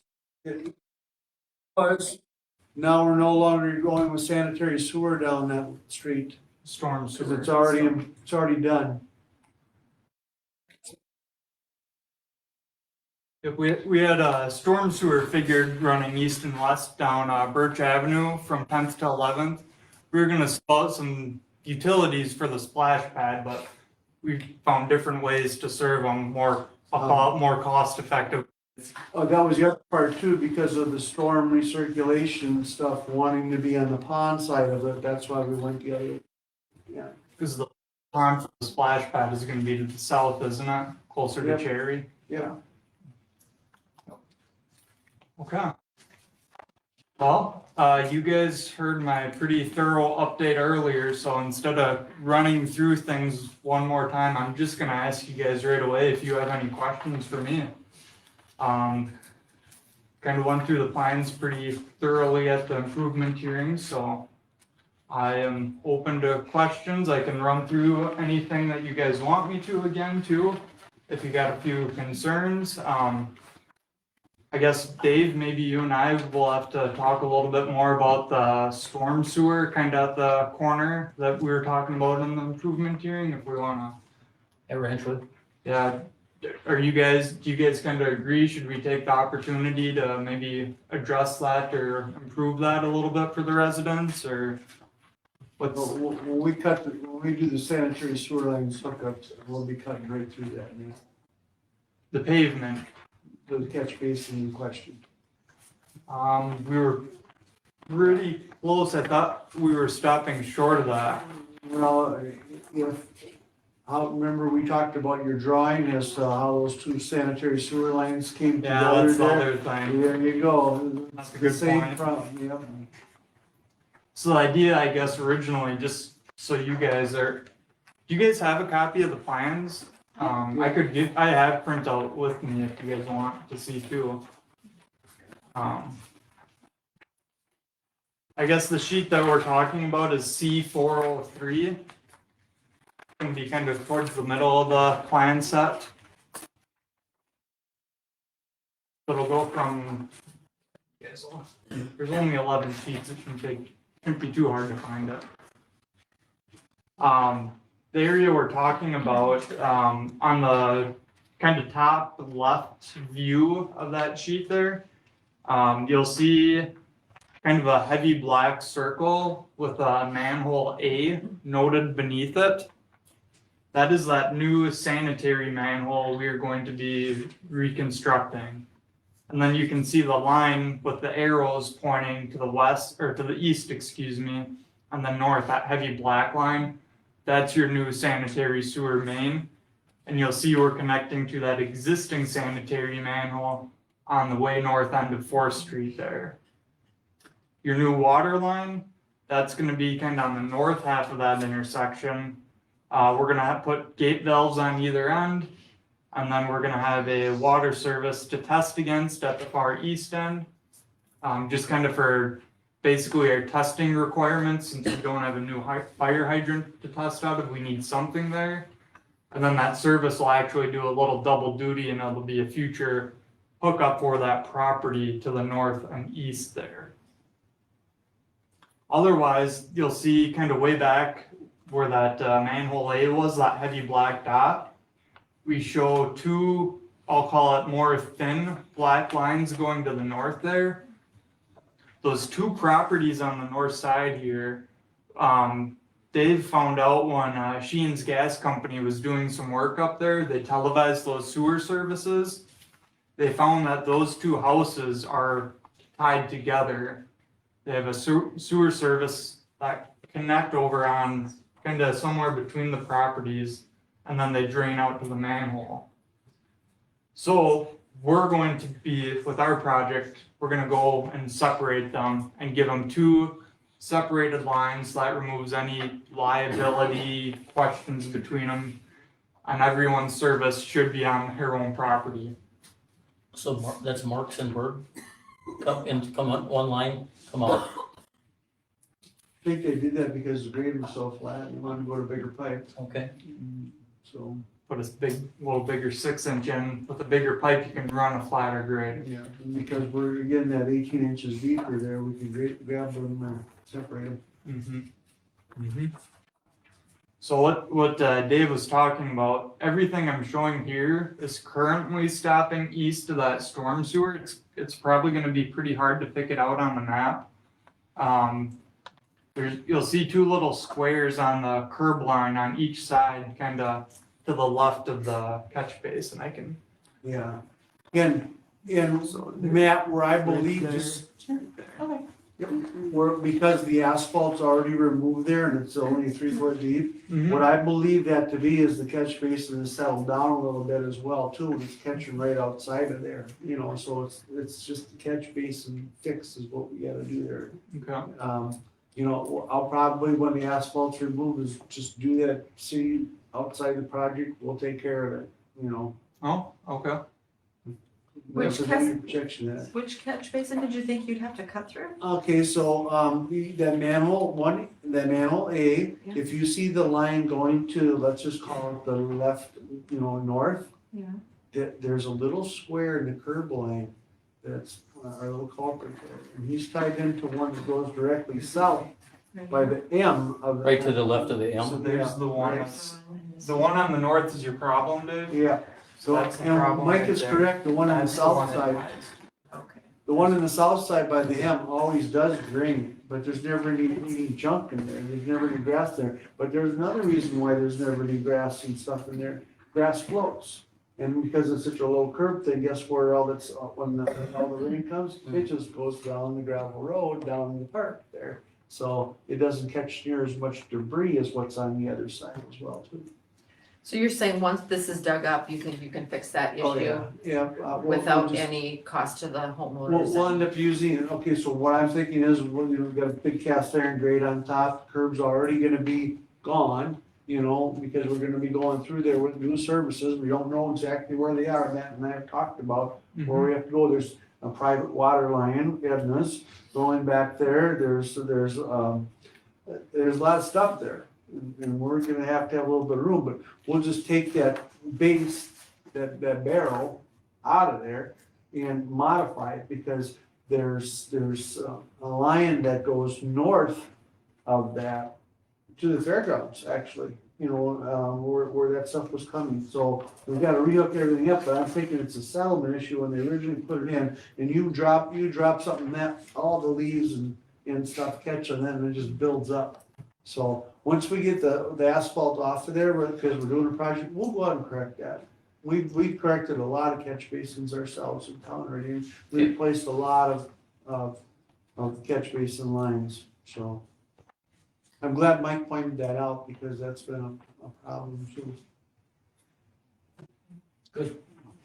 My only other question, I guess, Dave, is, he was talking about the pavement over the curb line there again. Is There's an inch and a half overlay. Yep, is that causing issues, that overlay itself? I should maybe ask, or is it Well, more so the water that was supposed to stay on the south side, it's draining to the north side like we talked about? well, the thickness of the asphalt over on top of the curb, you know, makes a difference of the height of the curb. Yep. And what Mike is saying, what I heard him say, is the water will jump on his property when it comes around the corner, you know, and stuff there. So we want to reestablish that curb line again, because we're having Yeah. taken all the asphalt out. We're not gonna leave asphalt on the curb, and put that, Right. you know, so, and that should pop off of there very easily, I would think. Yeah, that should pop right off. Yeah, that was just I a would poor, sure that was think just a so. poor deal when it was done, and I guess I just wanted to make sure us popping that off like we originally planned wasn't gonna make a, you ever called out here Low too, spot. don't you? You see, you've got some notes on that curb over there. little bit, you know. Yep. Okay, Okay. Otherwise, are there any other questions from you guys that I can walk you through, explain it? Just a reminder, we have a deadline here at the end of March to submit fines and specs, and I believe Tracy has a couple of resolutions prepared for you guys to consider. I don't have the full spec book here, because that would be pretty thick, and I don't wanna bore you guys with that. So I'll just kinda hit I got a couple sheets here with the main details. Again, because we're doing an alternate, I just have some extra language in here calling out the alternate. If the contract is to be awarded for the base bid only, it'll be awarded to the lowest responsible bidder, or whose base bid amount is the lowest. And then if the contract is to be awarded for the base bid and the alternate number one bid, it is the combined of the base bid and the alternate. So someone could put a higher price on the base bid, and if you only awarded that base bid, they might not get it with a higher price, but they might have a lower price on the alternate, meaning the combined, if you decide to go the combined route, the combined one is the one that would rule. But that's something we'll talk about when we get to the bidding timeframes here. That's nothing we have to worry about yet, because we gotta get certified before we can bid. Otherwise, my next page here is timelines, and we touched on this a little bit already at the improvement hearing. Again, we're gonna plan on getting all the utility work, all the gravel base restoration, concrete, curb and gutter, driveway patching. We're gonna plan to get all that done this year by the end of September or early October. We'll kind of find a nice date in there. And then all the paving would be next year. So all the first layer and the second layer would both be in 2025. Like I said, it'll give Mother Nature a little time to do her thing, because when we put it in with gravel, it'll probably look nice like this, and then after you go through a freeze thaw and let things settle, it'll be doing this again. So we just build it back up, pave it, and we should have less problems in the future. Otherwise, I think I have paving planning to be done next year by August 31st. So all paving will be done by August 31st. And we wait till a little later in the summer to do some of that last paving. So that way you can get the nice hot time of the month or time of the year. Because when you're paving, the hotter it is, the better product you get. As someone who gets to go out and watch paving, it's not as fun. Because you get 275-degree pavement that they're putting on the ground right next to you, and it's a 90-degree day. That's not fun, but it does get you the best product. So that's what we shoot for. Matt, I gotta ask, so we talked a couple weeks ago about, a possible boring, the water main in, along the yep. curb. Is that, did you even call that out in your specs as an option too? What I think I'm gonna do, instead of having a completely separate alternate or line item there, I'm just gonna write it in the spec that they have the option to do that if they so choose. I'm skeptical if it's gonna be cost effective, Dave, Okay. just because you're already gonna have the backhoe here to do Birch going east and west. They could do it that run trenchless too if they so choose, but you're still gonna be digging with a backhoe for the handful of services that are there. So if you already got a backhoe in town, it's probably gonna be cheaper to keep that backhoe and finish out the day than hire someone else to come and get set up and finish all that. But we'll give them. We were talking about boring like along Cherry there? Along 11th 11th and- Street to protect the curb from falling, Oh, I So, see. yeah, that way, they did that along the highway in Olivia, and then someone suggested that, well, why don't they just bore that, then you're not gonna mess the curb up. And just so you guys know too, on the plans, we have to follow the Department of Health rules for separation between sewer and water lines. So on sheet 401, the water main is about 6 feet behind the curb there. And then 12 feet from the sanitary sewer, and that 12 feet ends up being about the distance that we need to meet that state requirement. But if a contractor who wanted to protect the curb a little more after hearing a couple hints from a few people involved with the project, if he moved that 10 feet away from the sewer or something like that, I wouldn't lose any sleep over that. If he pushed it a little further away from the curb, just so he can give it a little more room to protect it essentially. It's nice to follow that separation when you can, but The water's only a 7-foot deep trench, so it's Yeah. not, doesn't require a lot of width.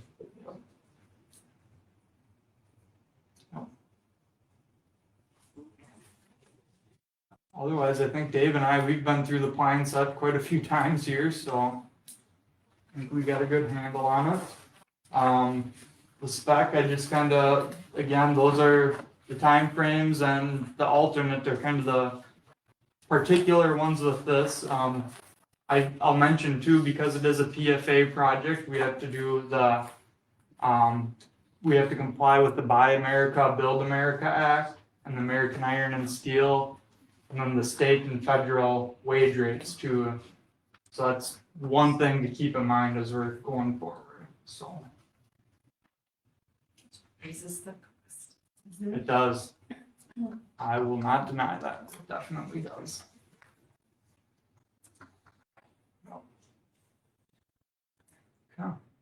Okay, any additional questions for Matt?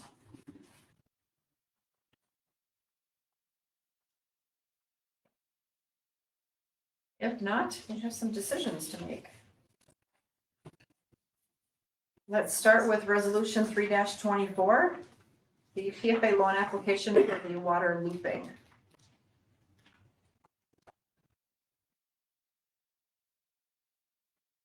Yes.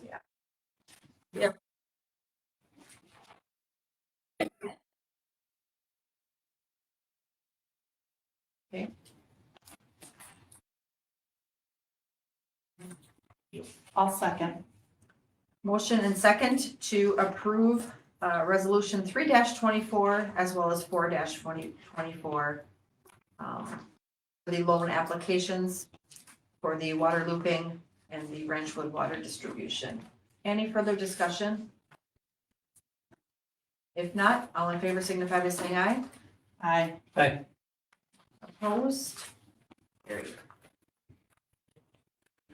And then resolution 5-24. The improvement and preparation of plans and specs. Ordering plants and stuff. Ordering, sorry.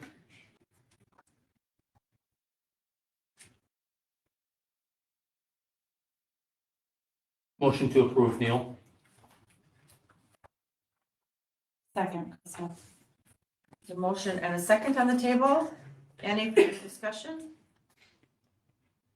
None heard. All in favor signify by saying aye. Aye. As it is unanimous, this passed. And resolution 6-24. Approval of the plans and specs.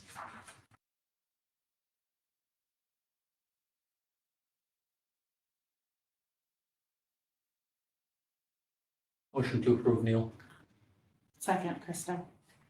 Motion and second on the table. Any further discussion? If not, all in favor signify by saying aye. Aye. Again, once again unanimous. Pass.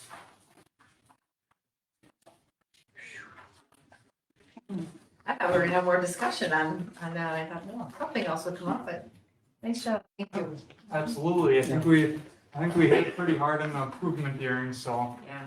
probably helped iron some of that stuff out. And otherwise, if you guys have any questions for me, feel free to reach out in the meantime. I don't know if you guys have my phone number or not, but just reach out to Dave. We can get you taken care of. Thank you very much. Thank you. Thanks, Matt. Matt, do you want to leave me the phosphorus management plan or what? I suppose I could leave that. Thank for you very Dave. much. On the speed read to it. All right, moving on to Island Hub presentation.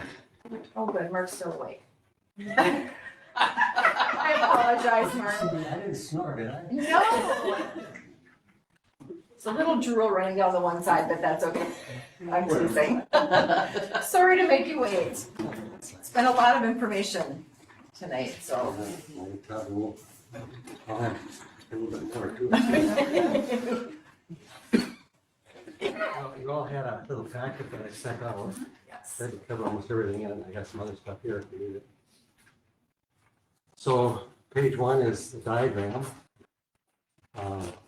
It lists Island Hub section, which is easy to, talking to John Thompson. I guess he's a realtor, I didn't know that. Fire chief? He's the fire chief. He's a realtor? Assessor. Assessor. Yeah. And he says, I asked him, is it gonna be easy enough to separate those two? He said, yeah, we do it all the time. You just so many feet from the corner and it's all done. So that's no big deal, I guess. The parking lot, there was some question on that, at the EDA. It's a 40,000 square foot. And it came up because of what that snow removal, and that's in the agreement with the school, when you get that far. And I just talked to Guy Osterfeld, and he figured about probably $75 a time. They remove snow in December, January, and February typically, and to be safe, probably 3 times a month. So we got a figure plug in for that, so we know what that'll be. You said it's how many square feet? It's about 40,000 square feet. Not that one. Okay, anything there that you? Mark, can I ask, Yeah. if that's gonna change, go into a parking lot, how do you access that? I would guess from 212, I would guess. It already has it already has access from the back of the school there for trucks going in and out for deliveries and stuff. Okay, so they're gonna leave 9th Street intact. As far as I know. That's something I think we'll probably have to research, is how Deb and I were visiting about that the other day, is how did we, when we shut that street down, how did we shut it down? Was it because to be used for school use? Is it maybe something to research for future? Not right now, but is that, and as I understand it, the playground is on a separate lot? But how we shut that, close that street, we might just have to look at that. We'll have to look at that. I guess I thought that street, the city basically abandoned it, turned it over to the school Yeah. for use. Well, And it-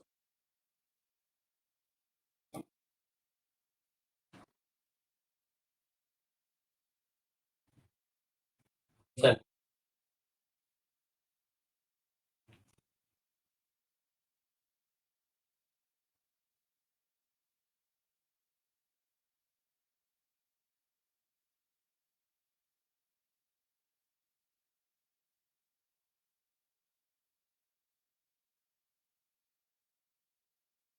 Casey, kind of try to look for that document somehow, please. I haven't gone digging directly for it, but I have my eye out for it. When I am- About when that would have been, how many years ago?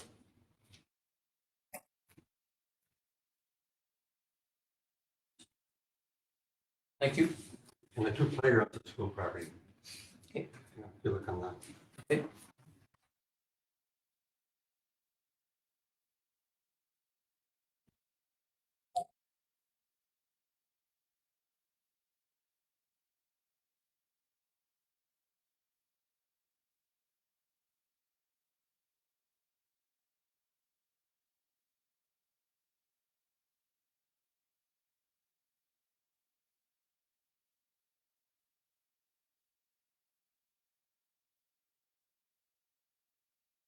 Not the particulars, he said it's done quite often, so I didn't exactly how it's done.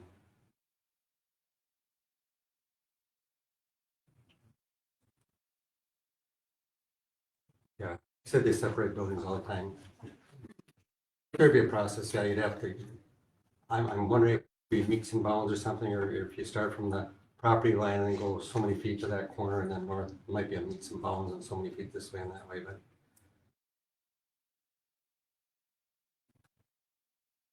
Could be. Look. You say what now? Oh, the legal description, 'cause it's- for that. yeah. And transfer the property, yeah. The attorneys would be looking at it. So the next page kind of gives them a more graphic what the current rooms are and so on, and the square feet for each room, each area. Any questions on that? You can see the parts that are going to get demolished. Greenhouse never did come to be in those locker rooms, and that area never came to be. That was construction, so it's all the classrooms that come out. Okay, then the next page is the Island Health Community Events Center. And so we have the cafeteria and the lobby and an agreement to use a small gym. And that conceivably would be the Community Event Center, which may help if you have that designation somewhere down the road. I'm not sure. I've seen it in some of the legislation I've been looking at, but it does show the city would, if the city opts to own the property, it would be the lobby and the cafeteria would be city-owned. The small gym would be school-owned. it gives the square feet of each of those areas. The small gym is 5,700 square feet with a 380 capacity. You get your capacity by dividing by 15 square feet gives you a per person capacity. The lobby area has 1,800 square feet, and potentially 120 capacity. And then the cafeteria itself is 2,660 square feet, 177 capacity. I changed that to a 7. I think I put 5 on some of your diagrams, one of the older ones, just to make it kind of an even number, but it comes up to 7. If you add the lobby and the cafeteria, you come up to, I think it's 290, I believe. I got it written on here, 297. Capacity, which is getting up from that 300 capacity range. And it would be a commercial kitchen, so that would be the event center concept. Any questions on that at all? That little knockout between the lobby and the small gym would be the entrance on the current plans. I don't think any of this will go to design until probably next fall.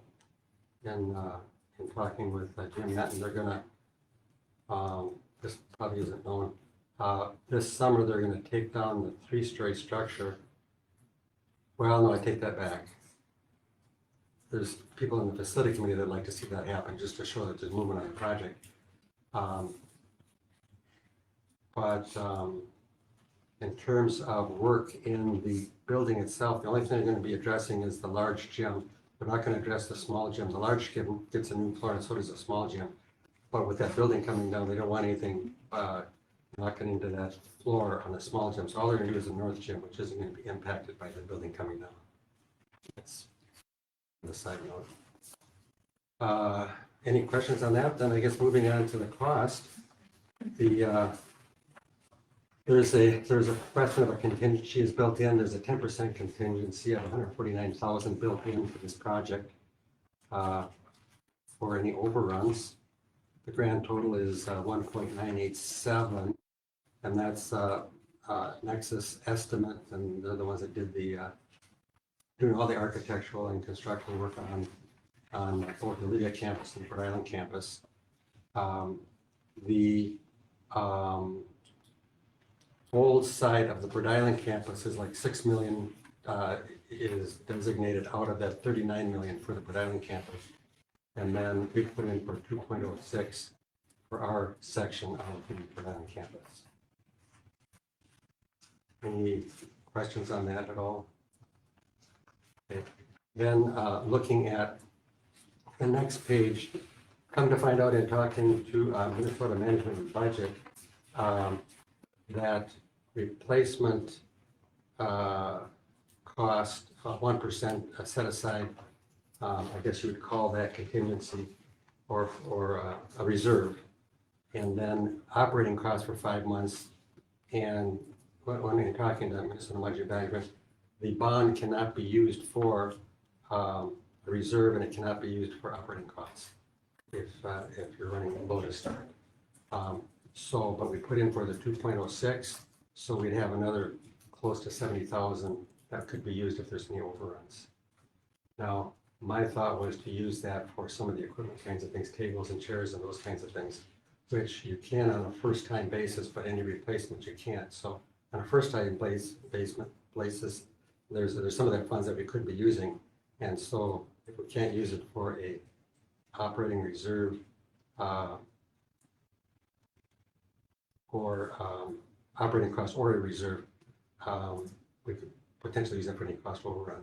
And if it isn't used for that, then we'd probably be using it for some of the equipment kinds of things that we want in that event center, is my thought. Furnishings, maybe, so tables Yeah. and chairs and. Yeah, and so we can do some of that. There's kind of a fine line, but you said first time to get it up and going. You did say something like a computer, that's something that you can pick up and carry and walk away. Well, I don't know how I can tell the difference between something that doesn't on rollers and something that isn't. I guess a computer isn't on rollers typically. So you can get a table potentially because it rolls around, but a computer you can't. So, there's some yes and no's. And we can define that as we go along, but it does allow for a little more cash in case it needs it for contingency. Then the next sheet is the school agreement. Anybody get a chance to look it over? Any questions on it? It's, it agrees between Bold, and this is something I worked out with Derek and Jim Metten, what an agreement might look like for Island Hub to be using the small gym. I guess backing up a step, school owning the property and then having Island Hub use and maintain it. And then the entity using and maintaining the Island Hub would then have an agreement for both to use their small gym. That's how that would work. So this would be the agreement between Island Hub and Bold School for use of the small gym. And there would be a rental agreement for each event, and that's the next page. That's a sample rental agreement, and that's what they use right now for anybody using craft shows, other kinds of things. They mentioned a few things that doesn't come to mind right now. To use a small gym. So that was number one. Number two, there'd be a fee that the school would charge for use of the small gym for each use, which would be documented in this agreement form. Permitted use of the small gym would be as a community event center for area community events, including family reunions, weddings, conferences, workshops, exhibits, and other similar large community gatherings. Attendees at the event center would have access to the parking lot on the north side. 5, when it's ever used for a community event, the school gym floor covering will be used to cover the floor prior to the event and return to a storage space after the event. They do plan to have floor coverings. He mentioned Benson has it. If anybody's been up there, they have a floor covering that they put over their floor. So there'd be a floor covering that would go over it, both the large gym and the small gym whenever it's used for community use for something to protect the flooring. Island Hub, the event manager would assure the cleanliness and good order of the space after the event is concluded. If there's any alterations, they would have to be approved by the school ahead of time. I've seen that in a lot of different documents. They just put it in there, and Derek thought the only thing he can think of is they do make an alteration on the large gym when they have the Tim Orth benefit. There's one door that something to bring in, they have to take out the center post to get it in. You probably have seen that happen. Yep, we've done it. Yeah. It's the door on the east side of the gymnasium so that you can get So the, that'd be an alteration, so they'd have to prove that. If there's any expense, then the eventee would have to cover that. And then snow removal is a question. We didn't have it in the budget, but the budget, it would be like $675 for the year. And so 3 months talking to the guy, and he's estimating about $75 per time when they plow that. And the school wouldn't, let me back up. So more than likely, we'd schedule events from that using the building for anything potentially. So they wouldn't have any purpose of plowing the lot if it's Saturday or something. We have the event in there because we'd be scheduling them to schedule it on the rental agreement. We would schedule the space with the athletic department, Derek's office, and we'd be doing it on days when no other part of the building is committed. So they have no reason to move the snow, so then we'd end up having to do that. So we kind of nailed that down. And then to have an annual review of the agreement each year. So that's kind of what an agreement would look like. And Neil, you kind of wanted to see something like that. This is probably about what it would be. oh yeah, so the EDA is not listed in here at all as the owner of the east part of the building. No, this is just the use of the small gym by Island Hub for events. So then there would be a, I think when you purchase the property from them, the EDA would be between the school and the EDA. The transfer of the property from the school is going to get transferred through a document to the EDA, so the EDA would own the property. And that Island would Hub be it. would basically manage the property. And then you would have a use and management agreement. And part of the reason for that is that it has to be for public use, unless the city wanted to manage the public use and all of that. But you get it's a mechanism to allow a nonprofit. Well, we're going to get into the reason I don't want to do that. I'm it just doesn't feel right if the EDA is not involved in the agreement. We're gonna be the owner, but the agreement is gonna be with Island Hub and the school to use the small gym. How are you gonna access the small gym? Through the EDA building? To me, that's why- We would be owning and maintaining the, Yeah. the city property. Yeah, it just seems, it just seems odd to me. Now, But we don't have to spend time on it right now, but yeah, go ahead.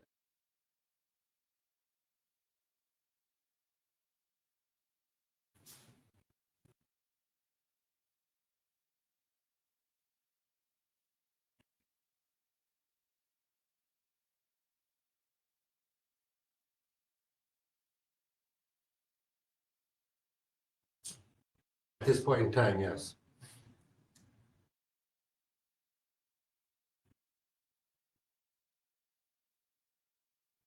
Well, on the capacity, we have 177 in the cafeteria area, and potentially if we use the lobby area. If it is a wedding event that needs a larger space, like the small gym, which is what we were hoping for, then it would have to be non-alcoholic at this point in time. Not to say that might not change down the road. There are, well, that's about as much as what I think I'm at liberty to say at this point in time.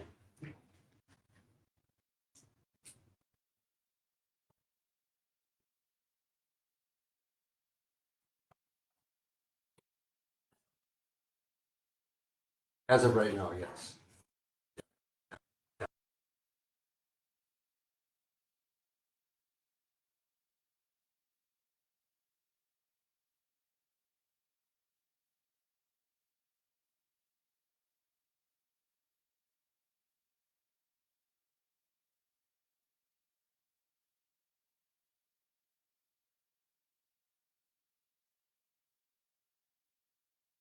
I couldn't tell you what the cost is.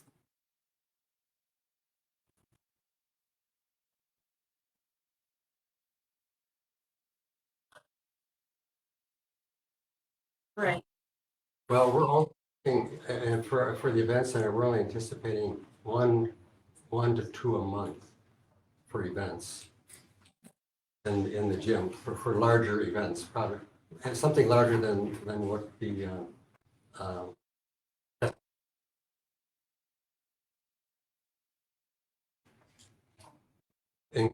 in comparison to what the municipal building has. Right, yeah, and I would say that it would only be for something that's larger than what your, event would cover. The cultural center also leases spaces for events, and so does Grandma's House. We can go up, Grandma's House, we can go up to 70 in the cultural center. So I'm guessing we take the smaller venues because probably less expensive than the larger areas that are afforded. The school area. We might get. Mark, you may have told us this before. Who is Island Hub? Island Hub is a nonprofit, 501c3 established. It has a board of directors. There's 5 people on the board of directors. Myself as president, Susie Peterson as treasurer, Jeff Philippek with SHIP, State Health Improvement Program, if you've run across him. He's on the board. Todd Sheehan is a school board member, he's on the board. And Letta Jacobs, so there's 5 of us, is on the board. So those are the 5 board members. It's a C3 nonprofit, and that's what it is. Thank you. Okay, so that's that in the rental agreement. So use, oh, no, this is the process. Okay, going forward. So I think you had asked, what kinds of things do we have to do? So there's a local, and this is prior to transfer of the property. The EDA completes a 2024 local government capital request form.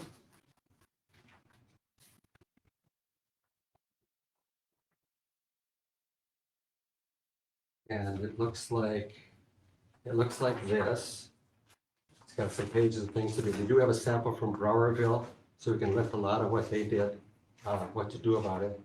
Island Hub, when it had applied to own the property itself, had filled the very same thing out, so we would just borrow all of the materials from that, so it wouldn't take much to do. But this is the only thing that has to go in at this point in time, because no funds have been allocated. So that's what we'd have to do. Once the city decides if they're going to own the property, then this would need to go in. So Erdal has it to back up the bill that he's gonna put in. And then the Minnesota budget and the Minnesota management and budget would need that also, and that's actually proposed. Go to Erdal and go to that. So that's the one document that has to go in order to get that 2.06 million. So that will be the very next thing I would do as soon as the city decides. Representative, he drafts a legislative bill for the state bonding request. And then we just, in talking to him recently, he didn't think there would need to be a legislative hearing. We already had one. And we've already had 2 tours, the Senate committee toured and the House committee toured. So all of that has been done. So it's just a matter of this document pretty much. So the next step in May, if they pass it and the money is forthcoming, then the EDA as the property owner is the one that needs to fill this document out. They'll then, to get the money, you have a use agreement. The EDA would have that with, I confused these up. Okay, so there's two agreements. There's one with Island Hub to use and manage the property, and then there's one with, and I was kind of building up to say deed. The EDA would have an agreement with deed to obtain the funds, and so that you know what it can be used for and what your reporting requirements are and those kinds of things. I would suspect it's very close to what you do with the USDA on the lease with Funhouse, because you own that property also, and I think it's kind of the same thing. And it is sort of the same thing in that the use agreement with Island Hub is much like your lease agreement with, it spells out certain kinds of things for the learning Funhouse. But in this case, a use agreement with Island Hub to use so Island Hub would use and manage the property, and the EDA assures the property maintains its use as a public use as outlined in the original bond information for 125% of the useful life of the property as determined by an architect or engineer, which is usually 25 to 35 years. Brent Jones from Nexus Solution, he typed it at about 30 years. And then they asked for 1.25, 125% of the useful life, so to be 37.5 years that the property has to be maintained as a public use entity. The lease is in increments of no more than 1/2 the useful life of a renovated building, so it can only be half of that. So you'd have to have 2 leasing, one lease for 15 years and another. But typically what they do is it renews every 10 years and then take the last 7.5 at the end. So typically it'd be for 10 years and 10 years and 10 years. And at the end of 10 years, if you want somebody else to be using and manage it, you just don't renew it with Island Hub. You have somebody else take it over. So that's typically an entity that's using and managing it wants to keep it, and so this is sort of they're at the beck and call of the owners of the property, which is would be the city that comes to be. Then you also have an agreement with deed, which spells a little bit more in detail use of those funds. It does require a reporting mechanism every year, a budget that your use person has to provide, and some of those kinds of particulars. So there's a little bit of red tape involved to make sure that it's going to work. An annual submission to deed of an annual budget, including income expenses regarding Island Hub. Then, if that's all done, then EDA would receive the bond money, 2.06 million, for the renovations and construction. And Bowles School then would transfer ownership of the property to the EDA. And then Bowles Construction Manager Nexus Solution will coordinate all renovation and construction work, and they're going to do that pro bono. And at this point, it's planned to begin construction renovation this summer and complete the project in 2025. And last I've heard, They wouldn't be doing any design kinds of things on the Island Hub section or the city property section until probably fall. So that's the timeline I've heard so far. So how is the space going to be used? Lutheran Social Services has been very interested in using a commercial kitchen and cafeteria for a senior dining site and build out services in Randall County. There is no commercial kitchen in Randall County. It's considered a food desert. And for seniors, it would sure help with their programming.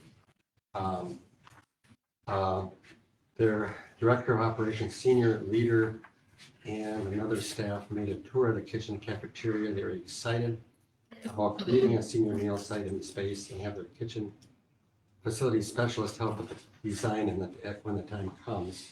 There is no commercial kitchen in Randall County. They see programming advantages for seniors utilizing other program opportunities throughout the school building. And recently, they have a new director of operations, Amy Burgert. And I've been in touch with her, and she's been reviewing the material. And right now, she's just getting her handle on all of the programs they have statewide as the meals director. And they want to keep in touch. She doesn't know what 25 is going to look like, so she can't sign on a dotted line that yes, they will use it, but they're very interested in using it. And so I approached her, well, is it still okay to use your design person in the commercial kitchen? Because we want to make sure that it's going to work, meet your needs, and she's going to check into that. She didn't know how busy he was right now, and I told her that it probably wouldn't be till the fall, so I think the odds are fairly decent that we'd be able to do that. So we would have something that they could just walk into and use. The event center, which is the commercial kitchen, cafeteria, small gym and lobby. I did talk with Murr and Marty Athman, and we spent some time discussing if the event center concept was realistic, something to fill the void of the closing of the Island Ballroom. They both felt we would be surprised at the interest that we would see in the use of the event center. It would be a project Island Hub would need, it would be a project that we'd need to develop into a business with potential high school student event training opportunities.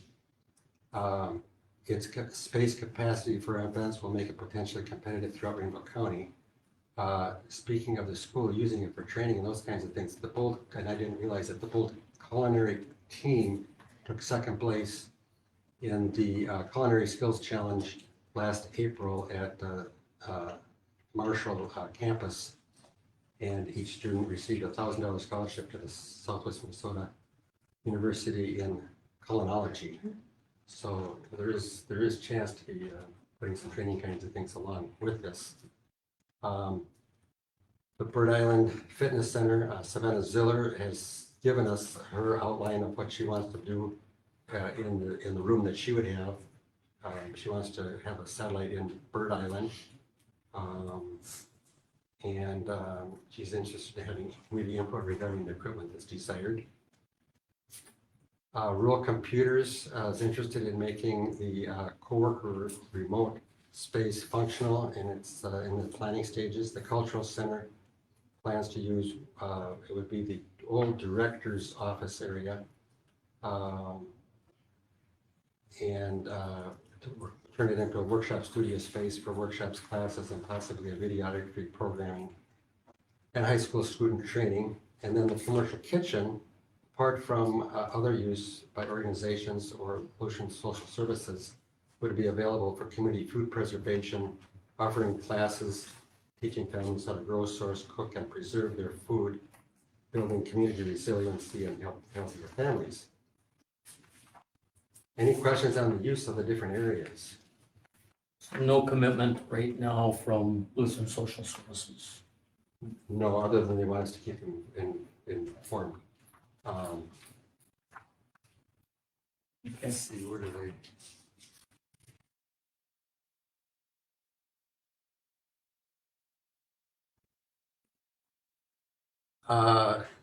no, at this point, but the Cultural Center is committed and Rural Computers is committed.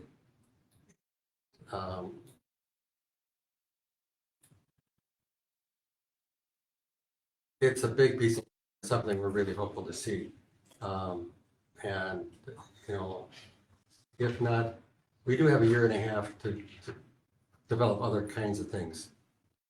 Expense, but nothing.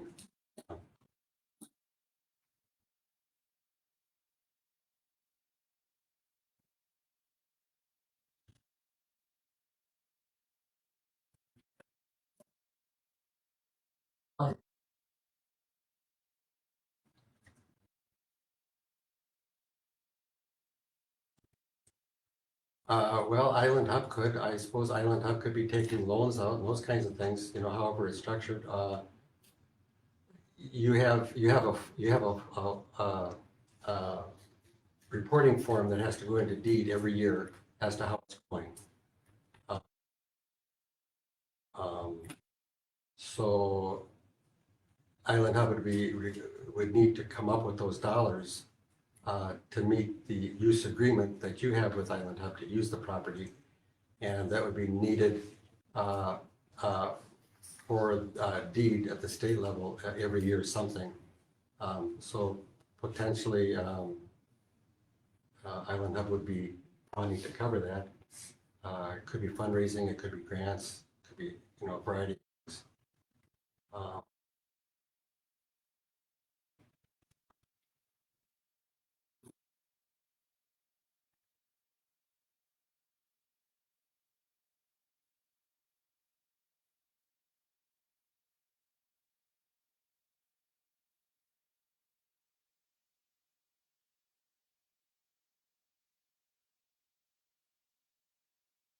Well, that would be worst case scenario, yes.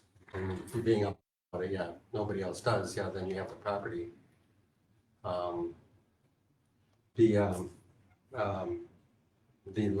last page actually does have the budget in it. If you want to. The only thing on that operating expense, I did add in the snow removal at $675, which increased it to from $64,340 to $65,015. But okay, so on the lease agreements that we do have, we have a virtual lease agreement with Cultural Center for $4,700, Rural Computers for their coworker space for $15,980. And that comes up to $20,680, which is about 32% of the, no, half, 32%. Oh, no, 32 would be a third of the 64. Yeah, that'd be right, be about a third of the 64 is pledged, nothing in writing. The fitness center is she plans to move in, and we look at the event center having 1 to 2 events per month, and our rental rates would be $350 for the cafeteria and $50 for the kitchen. So that brings it up to $36,000, which would be about half of the costs. Are fairly firm.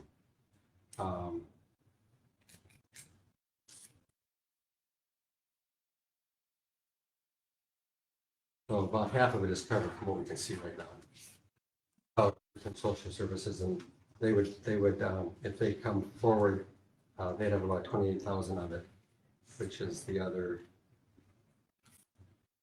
a little bit less than half, but about half of the costs. So that's where we are right now.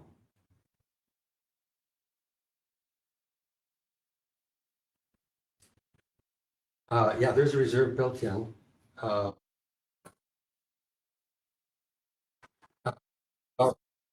So it's in, if you go back a page, the operating expense, the reserve of 2,000 annually built into it. What we had put into the bond is we had put an additional reserve and operating costs into the bond for 6 months. But now come to find that that can't be used for that, so that provides extra. And we'll use it for furnishings if that's the case. But in the annual operating budget, there is, down under property costs, there is a reserve built in annually into the budget. Reserved for things that need to be taken care of. So if you look at it, there's accounting, office expense, on-site management, maintenance contract, fire and safety, trash removal, plumbing and service, HVAC services, electrical services and supplies, equipment rentals, repairs, electric, all the utilities are accounted for, and property costs, the property tax. Now that's a figure from the assessor looking at the documents that I gave him and the planned use of the properties. The nonprofit parts, there is no tax. But that's the figure he said that it would be, the property taxes. And then you've got the insurance, and then you've got the reserve, which you had asked about. So there is a reserve being built in each year for a total of, well, now the total with the snow removal will be 65,000. And right now we have about half of that covered, and the big one would be regional social services, if they come through. Otherwise, again, we have another year and a half to lease up some other parts of it for some other kinds of things, or work something out. So.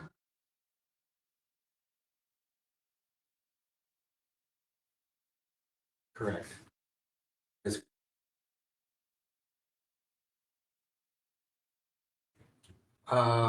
Well, potentially a person manage it, unless one of the board members do, depending upon what's going on. No. Oh, I asked that question the other day. there is an on-site manager for $1,000.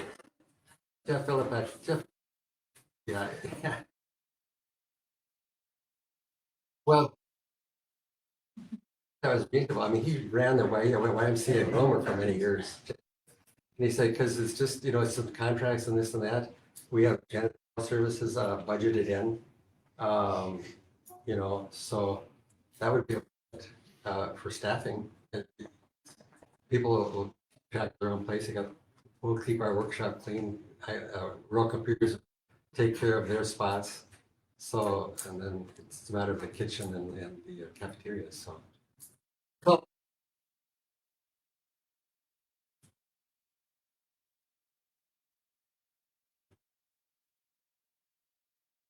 Yeah.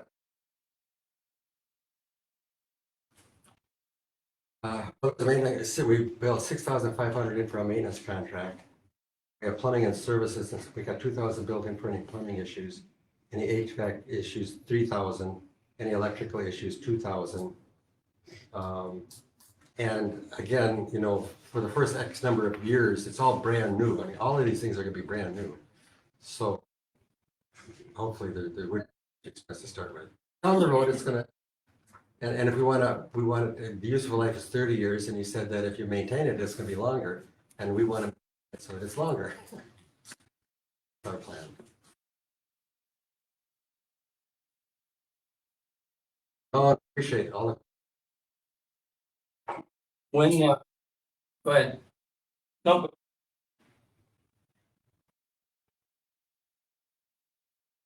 EDA.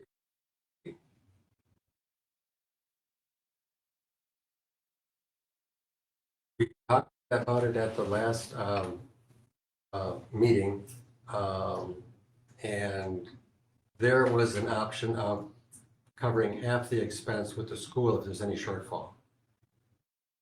Yeah, and the EDA was, I think, was there a motion to that effect? I believe there was. yes. Yeah, I and believe so. that was the one thing that the school thought, if they were gonna own the property, they wanted some assurance that the city would be at least covering half of the shortfall in the expenses. That was the first.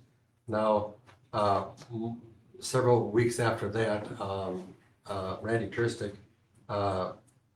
sent me lots of questions, and I answered all of them that I could. I was barely keeping ahead of them. But we've been doing a lot of talk with Minnesota Management and Budget and Erdahl. And so I had the questions, I had the answers for him. And then he said he ran it by a number of the facility committee after we had given a presentation. And they didn't think they were going to go for it. So I said, well, So they're out of the picture, so then it's up to the EDA if they want to take advantage of this opportunity. It's,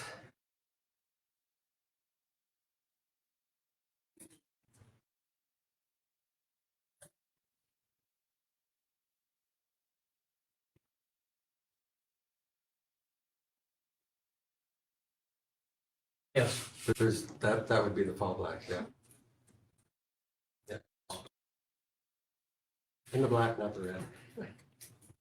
Mark, when is it we need to have a decision? Sooner the better, because I should get this form into Erdal to continue to go forward. One of the biggest things I've expressed, my biggest concern is our city's commitment to island living, 600,000. And until that's done, I really feel like we have to know that. Because I don't think there's going to be a lot. Because I think we're still working on a credit. And I think we're about 70% complete. However, we aren't done. So that to me is still a big variable that the city has commit to. So that's the biggest thing. Second, maybe as important is we need to abide by whatever the agreement says that it's a public use, I think, for 37 and a half years. That's a kind of a long time. So I don't know. I'm hesitant about that. And if I understand it correctly, please help me. If we don't abide by it, we have to pay the money back or a portion thereof. No, it's the whole works. We have to pay the whole back. The whole So if in year 32, or for whatever reason we went out of compliance, we'd have to pay this, the EDA would have to pay back the 2 million. They've never had somebody pay it back. That came straight from the Minnesota management budget. But They'll work something out. but the paperwork says, The paperwork says okay, in there someplace, I didn't see it on anything, but but it's, but the school is operating under the notion that, maybe we can do this, maybe we can do that, maybe we can put classrooms in there and those kinds of things, which they could, because the definition is broad enough, and I've even included some training kinds of things, school training kinds of things in our proposal, so there's a lot of leeway as to the use of the different areas, okay, how that would work. I don't know,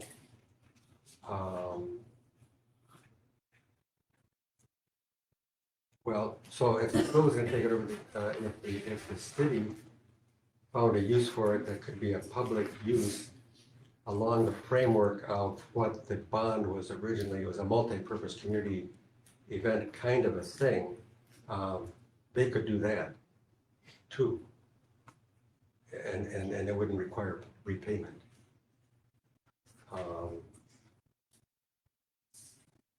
okay. I know when the EDA, I think when it was brought to us, I think reluctantly, but we did it. When the city was gonna, school was gonna own it, we said we'd pay up to half if. And now we're gonna own it and we're gonna pay 100% of any costs over and above the revenue. The expenses, Any shortfall, shortfall. yeah.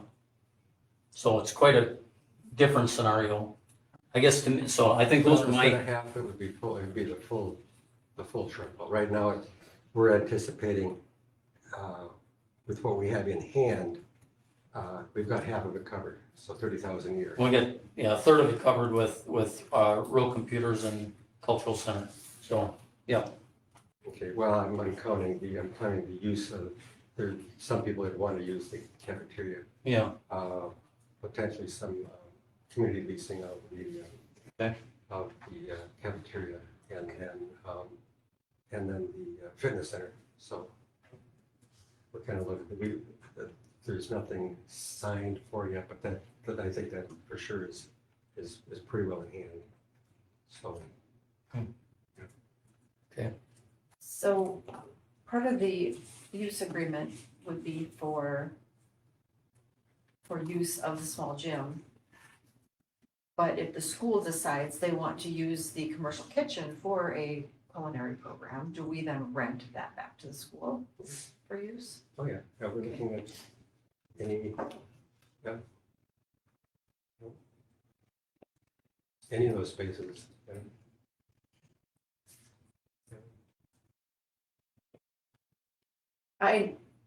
My personal feeling, I know there's so many reservations and, I just don't feel we're afforded the time. I understand the commitment of the 600,000 to Island Living, and it's a big reservation.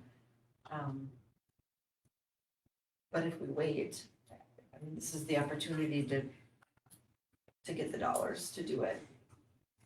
So it's either, the school's already decided they're not owning it. So I think bottom line is either the EDA owns it and Island Hub manages it, or it's done. Nothing happens to it. So I guess that's the bottom line decision. Do they tear it down if, As soon, if the bond isn't forthcoming, then they rework their plans when they've got the money to do it, that whole section will get demolished. It'll be a bigger parking lot. Yeah, that's totally the plan. So. so I understand it's the sooner the better, but, I mean, but you don't anticipate Lutheran Social Services committing to you until maybe next year, 25. Well, Not by the time we would need to decide. no, probably not, but I had her memo, it's under kitchen, here we go. Thank you for your follow, this was February 27th. Thank you for your follow-up email. I had thought your next meeting was February 28th, not the 26th, that was for the EDA meeting. We want to continue to serve meals to those in need in this area, but do not know how that looks for us yet in 2025. Let's stay in communication as your project moves forward. Please let me know if you have any additional questions. I'm guessing probably this fall they would know what 25 is going to be. And I'm hoping that she would have her design person. I told her, I said,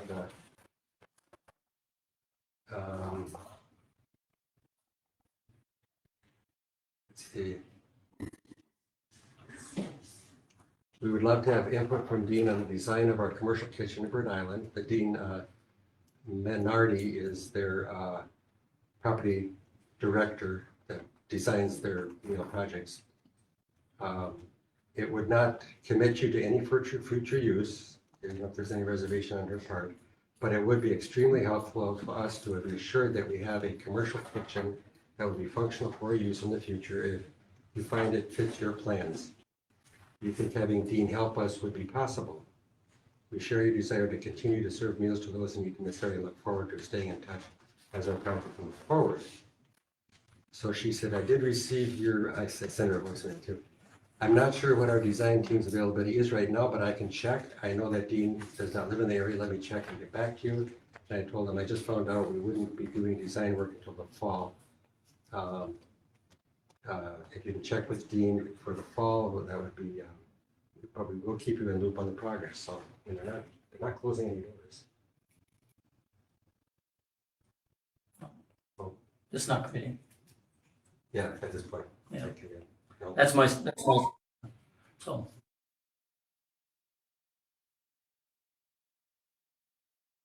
Yeah. I think that it will. I believe that it will. But is it one that there'd be Lutheran Social Services would be serving meals from, or would it be people? Well, St. Mary's has a commercial kitchen also. Yes. Also, they use it for the school meals for the elementary school. For public use. Public use. For public. People coming in and doing all their canning, those kinds of things. Yeah, there is And Lions ran into that as an organization even. They couldn't use the Lutheran church for that very reason. They did use St. Mary's, that worked wonderful. That was an organization using it for a one-time event.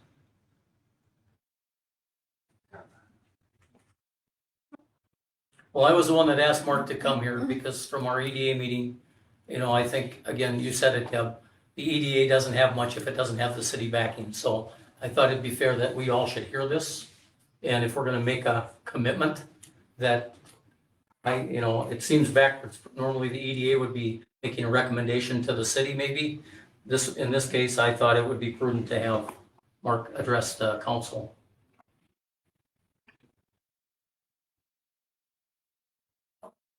It's been 2 to 3 years in the making, all the different community meetings and all those kinds of things.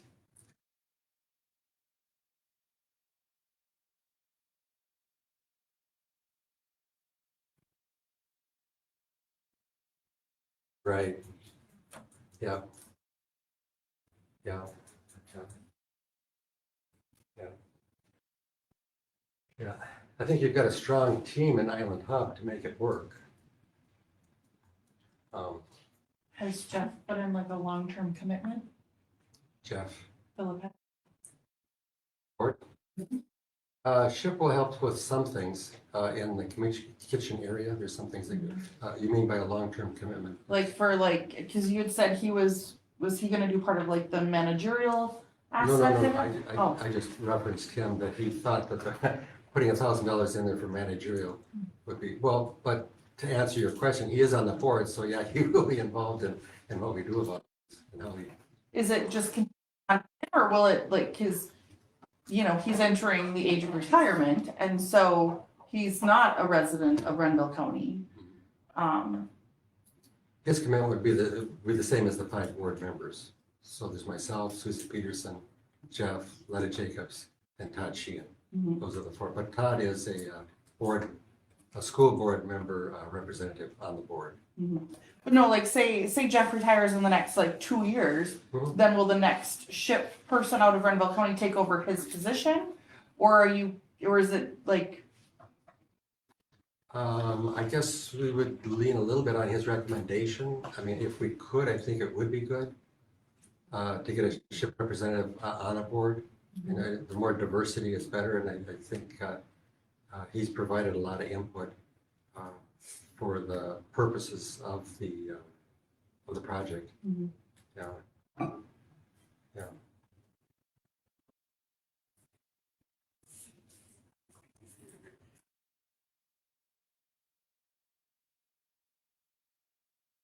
Mhm.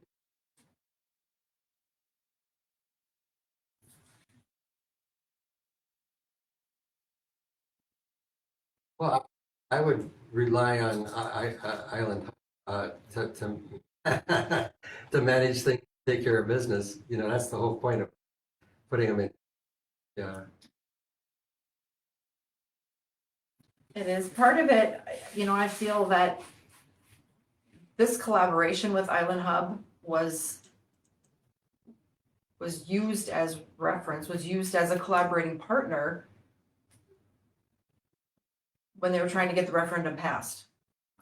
And I've heard it mentioned many times in the community. There is an expectation that this project, the city's involvement in the project or the EDA's involvement with the project is going to happen. There was already that expectation. And that got some yes votes. So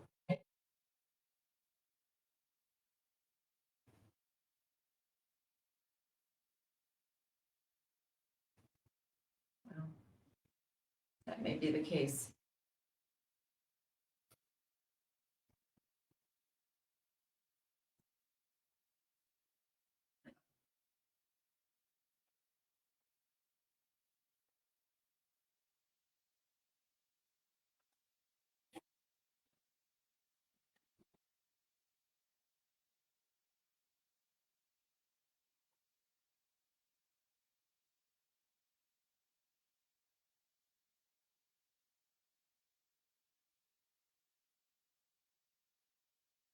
What I've heard is the expectation is that they thought it was an already done deal.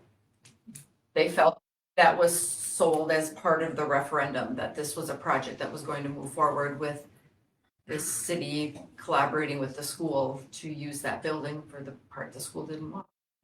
So.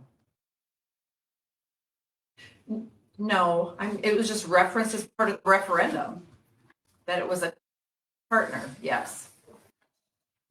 So, I'm just saying that, That Island Health, the collaborating partner. yes. A while back, I was getting emails from folks that wanted to know if they would have a chance to utilize some of that property to rent space for different kinds of things, so.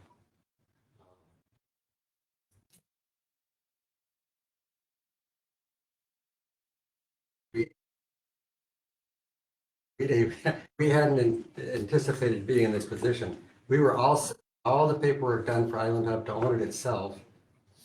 And the state lost all of its cash balances, and they had like 400,000.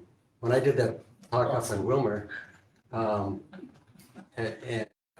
talked with Dean, he said they had 300 to 400,000, and so our million, I mean, and our 2 million was a shoe-in, and the chair of the House Capital Investment Committee, Chairman Lee, came over and he said, well, are you sure that the school would transfer the property to you? And I said, yeah, that's in our memorandum of understanding. And Metten wrote a letter back for them to have that in the file that, yeah, they will transfer the property once the bond passes. So we were good until February, when the statewide budget forecast came out, and they had a 200 million it must be. Or is it billion? I'm not sure. You lose track. That they were 200 million ahead, but then in 2 years they're going to be 200 million behind, and so that bottom fell out of the cash available. So now it had.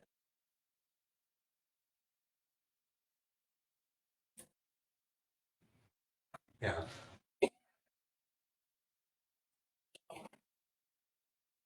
Well, if you want to, or you can kick the can. It's a $2 million building that you'd have free, and just have to maintain it. 1,700 square feet. I think the ultimate decision lies with the EDA. I think, depending on how the city council feels about it, like.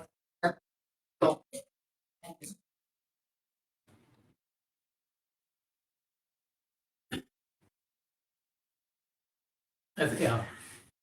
Well, no disrespect to Island Hub, but they're, so they could fundraise, but if they're unsuccessful, then the EDA is gonna be on the hook. So that's the way I look at it. I'd like to have the city council vote on it. I think I know it seems a little bit backwards, but we're the ones that are gonna have to potentially fund $40,000 a year for the next, if everybody doesn't step up, if only the two that you have now committed, Mark, that's 22 grand out of the 60, it's about 43,000, $40,000 for 37 and a half years. Granted, could be other people, but we have no commitment. So we have to base this decision on that, on rural computer and the cultural center. Those are the locks. That's the way I look at it.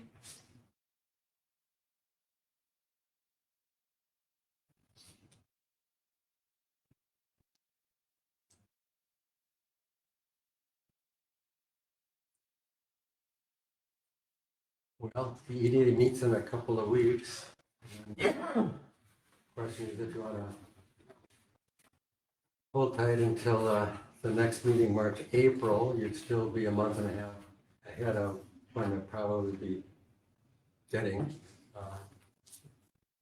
Erdahl is under the assumption that the city will own it, which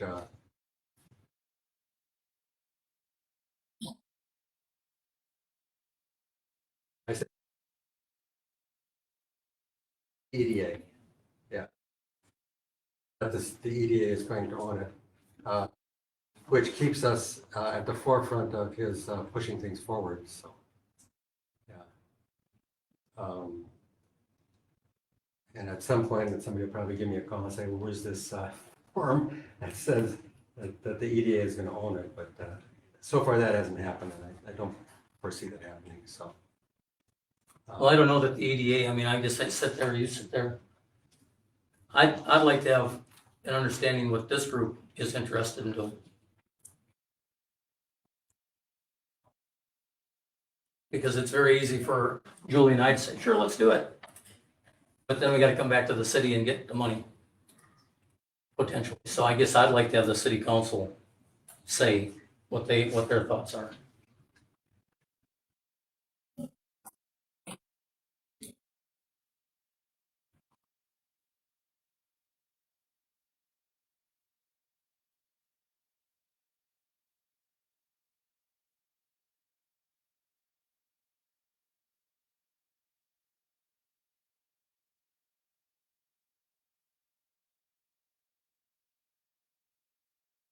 I agree.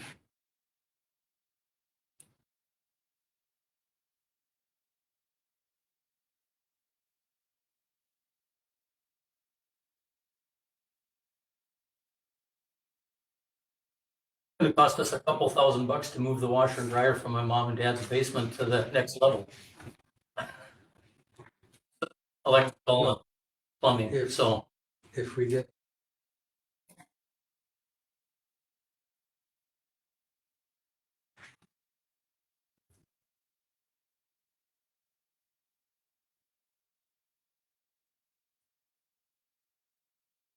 The real,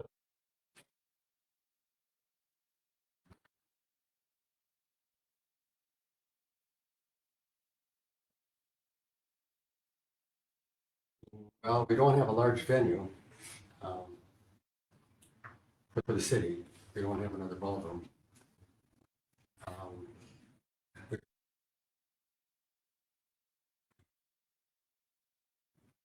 Doesn't pay, well, especially with how broken up the 3 spaces are for like the maximum amount of people. And then if there's gonna be no alcohol, there's not gonna be really any wedding parties who would wanna rent the 3 different spaces because they're not all in one room.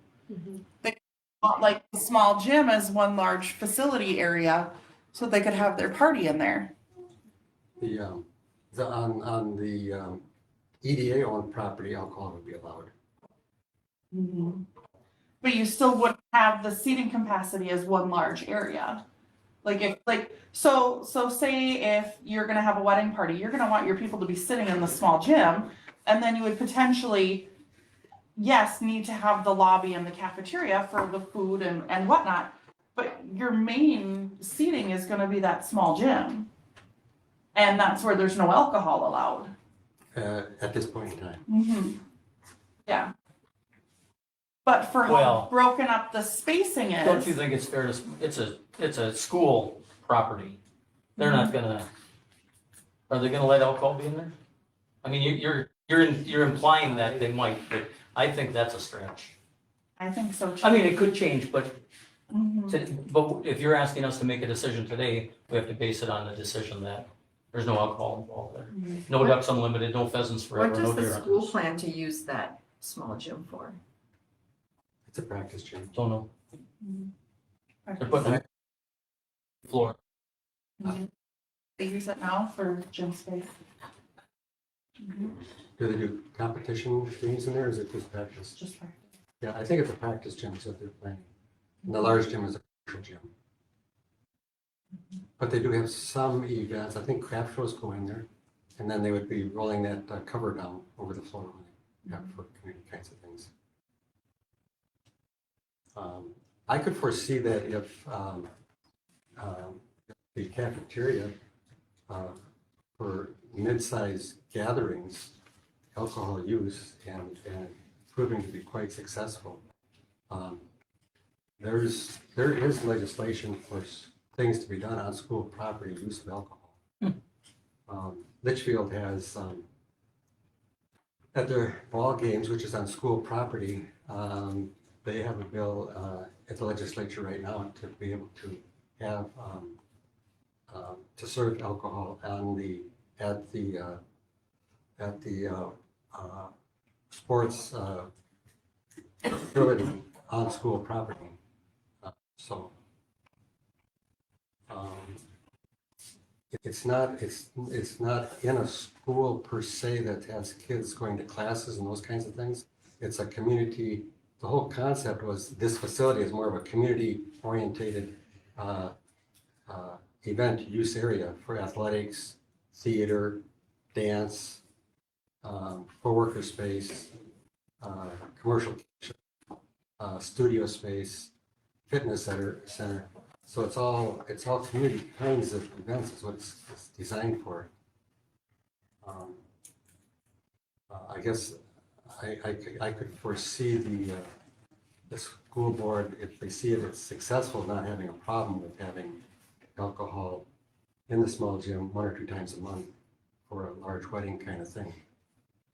I don't know, maybe you know the community better than I do, but No, Yeah.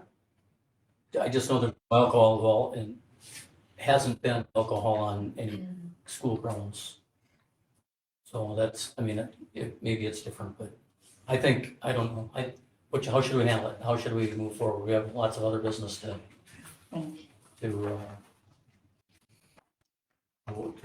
wait and see what the EDA comes up with. I mean, Well, you'd like the council to. well, I'd like to kick it to the council because that's who's gonna have to write the check out to the EDA. I'd like to keep moving forward with it. Basically, because I'm just, bottom line is, we either move forward with it or we don't. It's black and white. It's.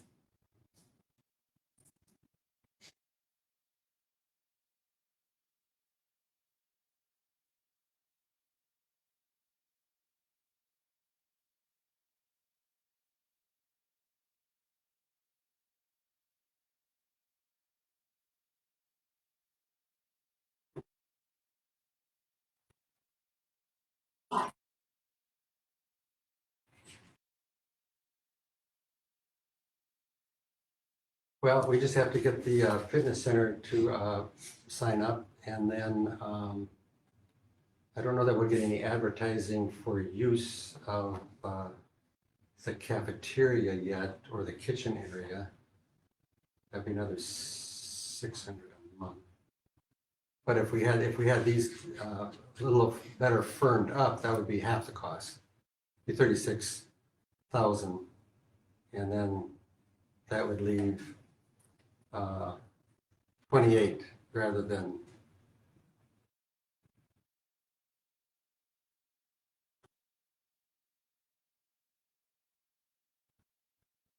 We can work.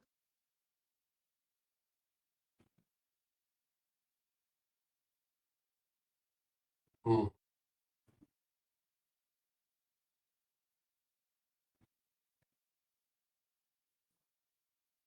Oh, EDA.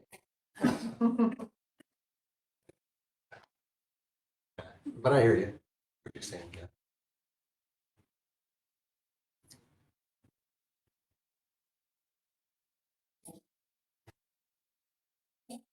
Mhm. Right.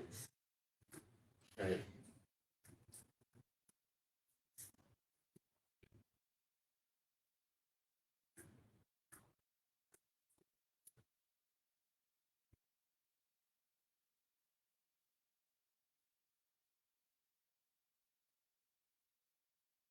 You know,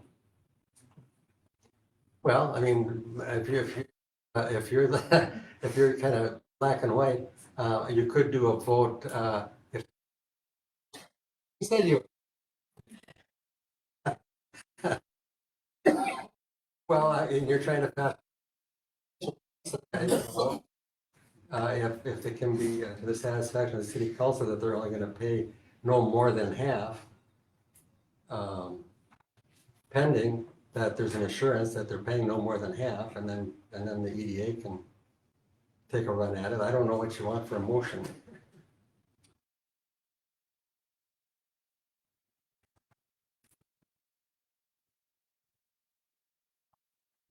I guess I'm hearing.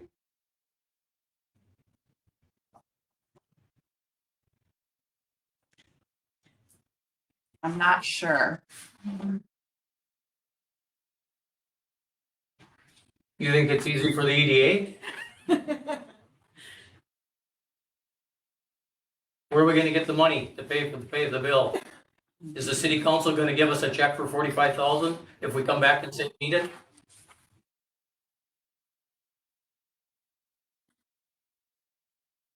You're gonna. Big sale.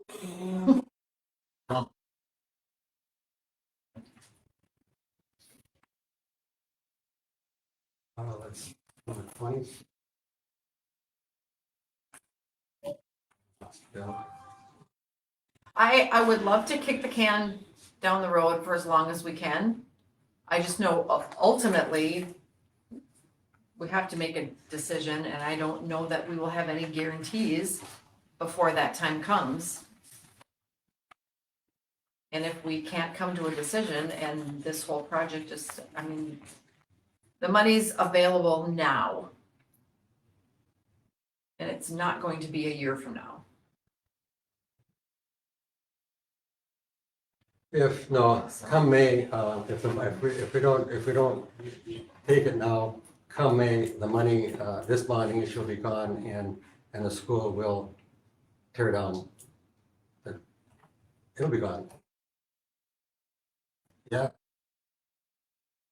Yeah, they do. Yeah. Yeah, Well, Yeah, it was they part, they it was built part of the referendum. yeah, they built it into the referendum. If Island Hub didn't go, then the whole thing comes down. Yeah, so May is, it's gone, you know. It'll be gone. And Gina's point, I guess in a practical sense, taking, bringing it this far and if we were to back out, then that probably be it for.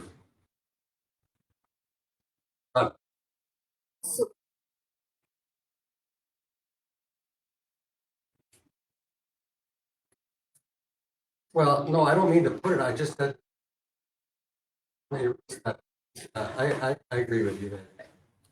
Yeah, not that. they What was also mentioned was we can move forward with it, even if the dollars are allocated to the project. We can still say, you know what, we've changed our mind, we're not going through with it, the money just goes back in the state's pot. Yeah. That's an option as well. Wouldn't that We look just- worse for us? We just can't do it in reverse. We can't say we're not going to do it and then at the last minute say we are trying because now we're at the bottom of the list.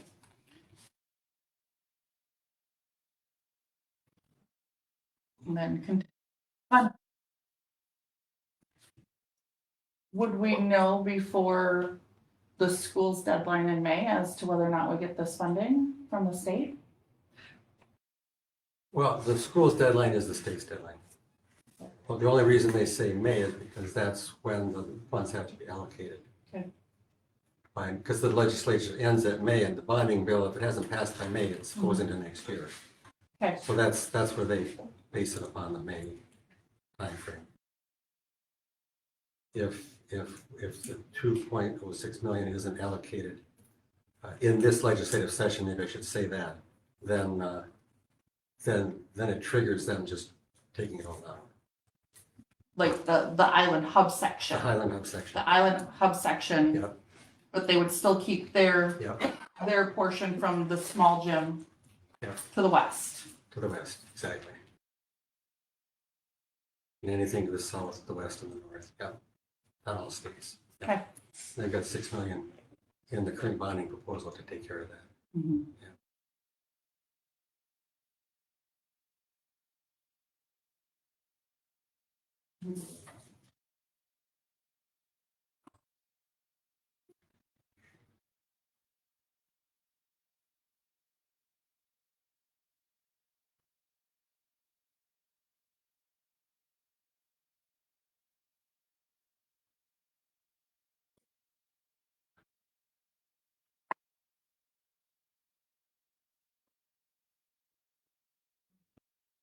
Yeah, that's doable.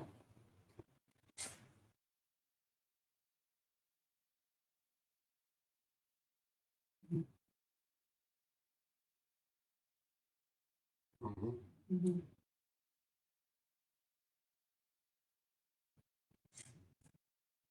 You never know.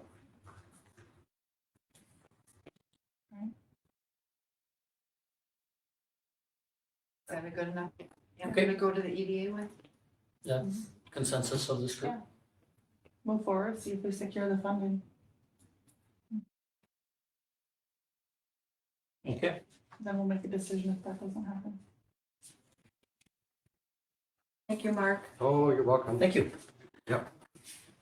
Thank you. Thanks for Have a kicking the headache. tires. Headache. It's hard. I wish we could know the future. It's a whole lot easier. Dave, what have you got for a public works update? I got everything here, and we're all good, we don't need to talk about it. Thank you. Times back there. Thank you, Dave. Thank you. Give you a brief overview for the people, and by brief, I mean a 2-3 sentence overview. We're gonna be flushing water out soon, weather's holding, we're hauling out the compost site, and, we just got back from training and learned some stuff, and it's all good. Fabulous. Thank you. So the water main leak though, so what was done to fix that? On Ninth Street, we put a Band-Aid on it, yeah, just a compression clamp. Then we got another one on Birch Avenue that we'll be digging apart in a couple weeks. Okay. Working with the Stevenses on a good date to do that and trying to wait for no more snow, make sure that happens. I don't wanna be trying to plow snow around our water main break hole. Yes, this isn't a severe deal, so we're good. Very good. Questions for Dave? Anything else? Thank you, Dave. Engineering's RFPs, the scoring sheets. And discussion for interviews. I didn't know what those off. I sent out that summary. Hold on, let me.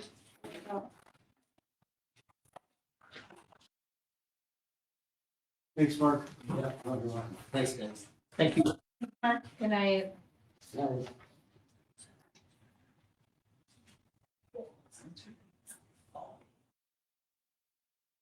Sorry, I forgot that came out later.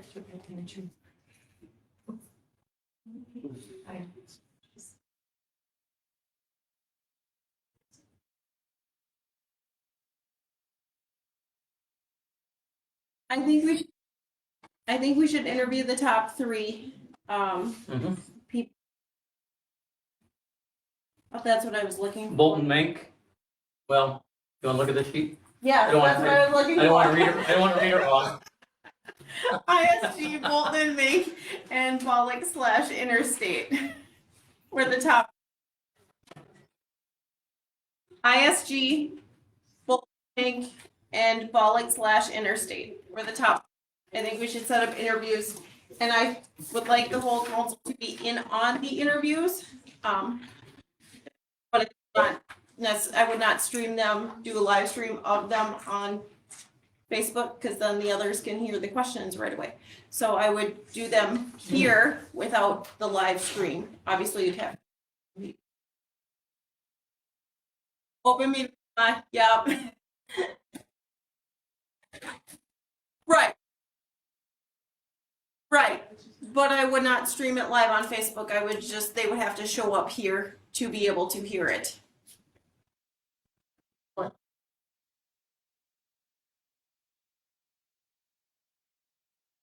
Yes, but if it's held in person only, it won't be streamed. So I would like to wait until you are home to be able to do that. That's amazing. That's Back 2 in May. months. That's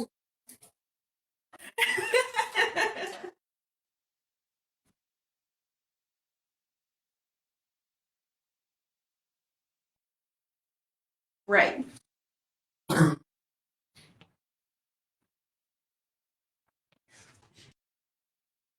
I'm in agreement with those 3. agreed. Okay.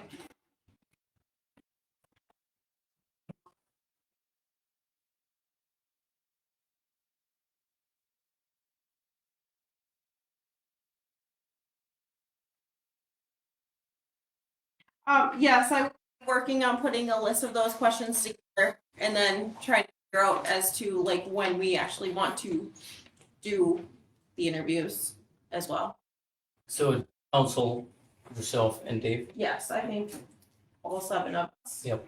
Should be in on them. good. Good. Okay, All right. Moving on, the ballpark complex contract. motion to approve. Second. So motion and a second to approve. Any further discussion? If not, all in favor signify by saying aye. Aye. Unanimous vote. Yes, passed. Spring cleanup for 2024. This is the flyer that we had done. We more or less took last year's flyer and put May 1st and 2nd in there, because May 1st is the first, recycling thing down at the fairgrounds, and that's typically we try to coincide with that.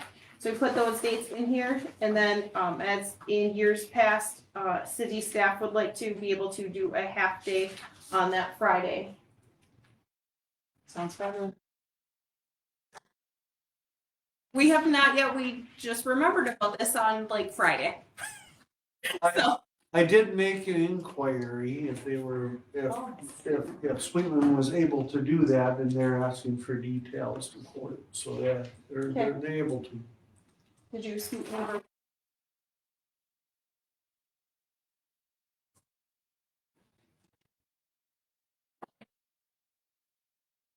The city still use West Central Sanitation. He did. Sweden now does service in Rhode Island. We have not looked at switching or anything like that, but he inquired with them about doing our city cleanup. Just idea. So if we're all good with this and everything, yeah, because that way then Don can put this on the back of water bills for Great. April 1st. So if everyone's in agreement, I don't know if we need a motion to.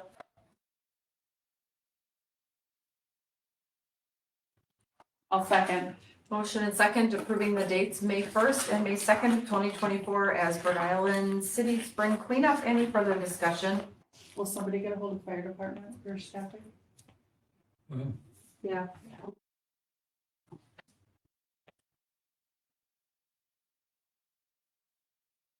If there's nothing further, all in favor signify by saying aye. Aye. Unanimous, passes. Renewal of the Brewster's consumption and display permit.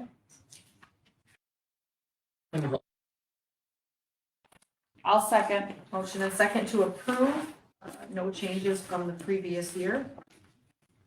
Any further discussion? If not, all in favor signify by saying aye. Aye. Carries. Christmas decoration discussion. I would ask that we table this unless, are there discounts that we're on a deadline for that we would need to? March 31st, Lions meeting Thursday. Oh. Okay,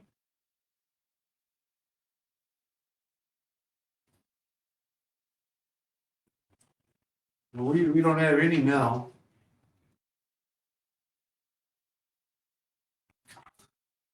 it Yeah. had the sales, yeah. So So, my understanding was we were going with the bird cutouts and we were going to purchase the lights. Yep. And that was going to be, and then just with garland and lights and bows at Christmas time. Am I wrong?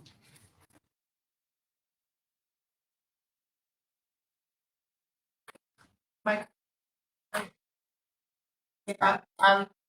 Changeable lights, yeah. Yes. for lights, and then, what happened at the February Lions Club meeting is what are we doing on Christmas lights and what's available out there? Neil, I put something together, and we have a beautification committee in town that you are a part of, and I don't think that the Lions Club should be just ordering Christmas decorations without you guys If the Lions Club is looking to make a donation toward, Christmas, yeah. Yes.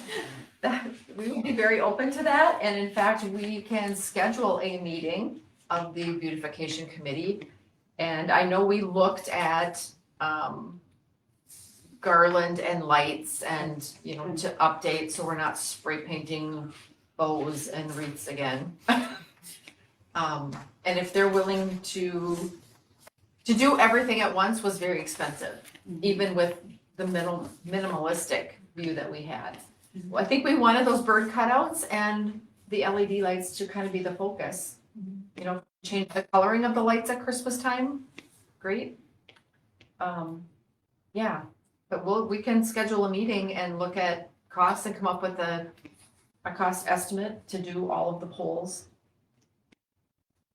If the Lions would like to look at that and see if they'd still like to make a donation. Yeah, I think in the past, so I think the way that the Lions have handled it is if the city would front the money, the Lions would make a commitment to repaying that from our gambling account on an annual basis, is how we've handled it in the past. And I think we've made good on our commitments in the past. Some people, they like the birds, but they think they're small, they were dark, they weren't lit. So it was maybe it was unfair, but some people looked at that and thought maybe we could do something bigger and maybe a little brighter, something. So, Well, and the lights didn't go up when the birds went up. Yeah. So I think make a difference when the lights, was. Yeah. So, but I think if we're willing to schedule a meeting and we'll have somebody from the Lions attend, whether it be Lion Marty is our president this year. So if we do it this year, okay, we're trying to get some decorations down in the park. The city was good enough to let the Lions do that. We didn't get that done before our old fashioned Christmas. Next year, that's gonna happen. Or if we have to do it in July, we're gonna make sure it happens, so. okay, I will get an email sent out to the committee and look for dates to meet, and you want Marty included on it? Please, yeah. Okay. Thank you. All right, is there anything further that? Are you sure? It's past your bedtime, I'm so sorry. Nobody's gonna believe you're still at city council meeting. No, when you go to school, they're gonna be like, what? You did what? Picked a bad night, yeah. Yeah, you learned a lot. That's a lot on A the lot of agenda. information. You don't wanna be in government, Yeah. All right, Uh, and little high school kids that Yeah. have to sit through this to get a signature. Yeah, we'll be back in April. No. So, all right, this meeting is officially adjourned. Thank you. Thank Thank you. Thank you, Deb. Thank you. Thanks, Deb.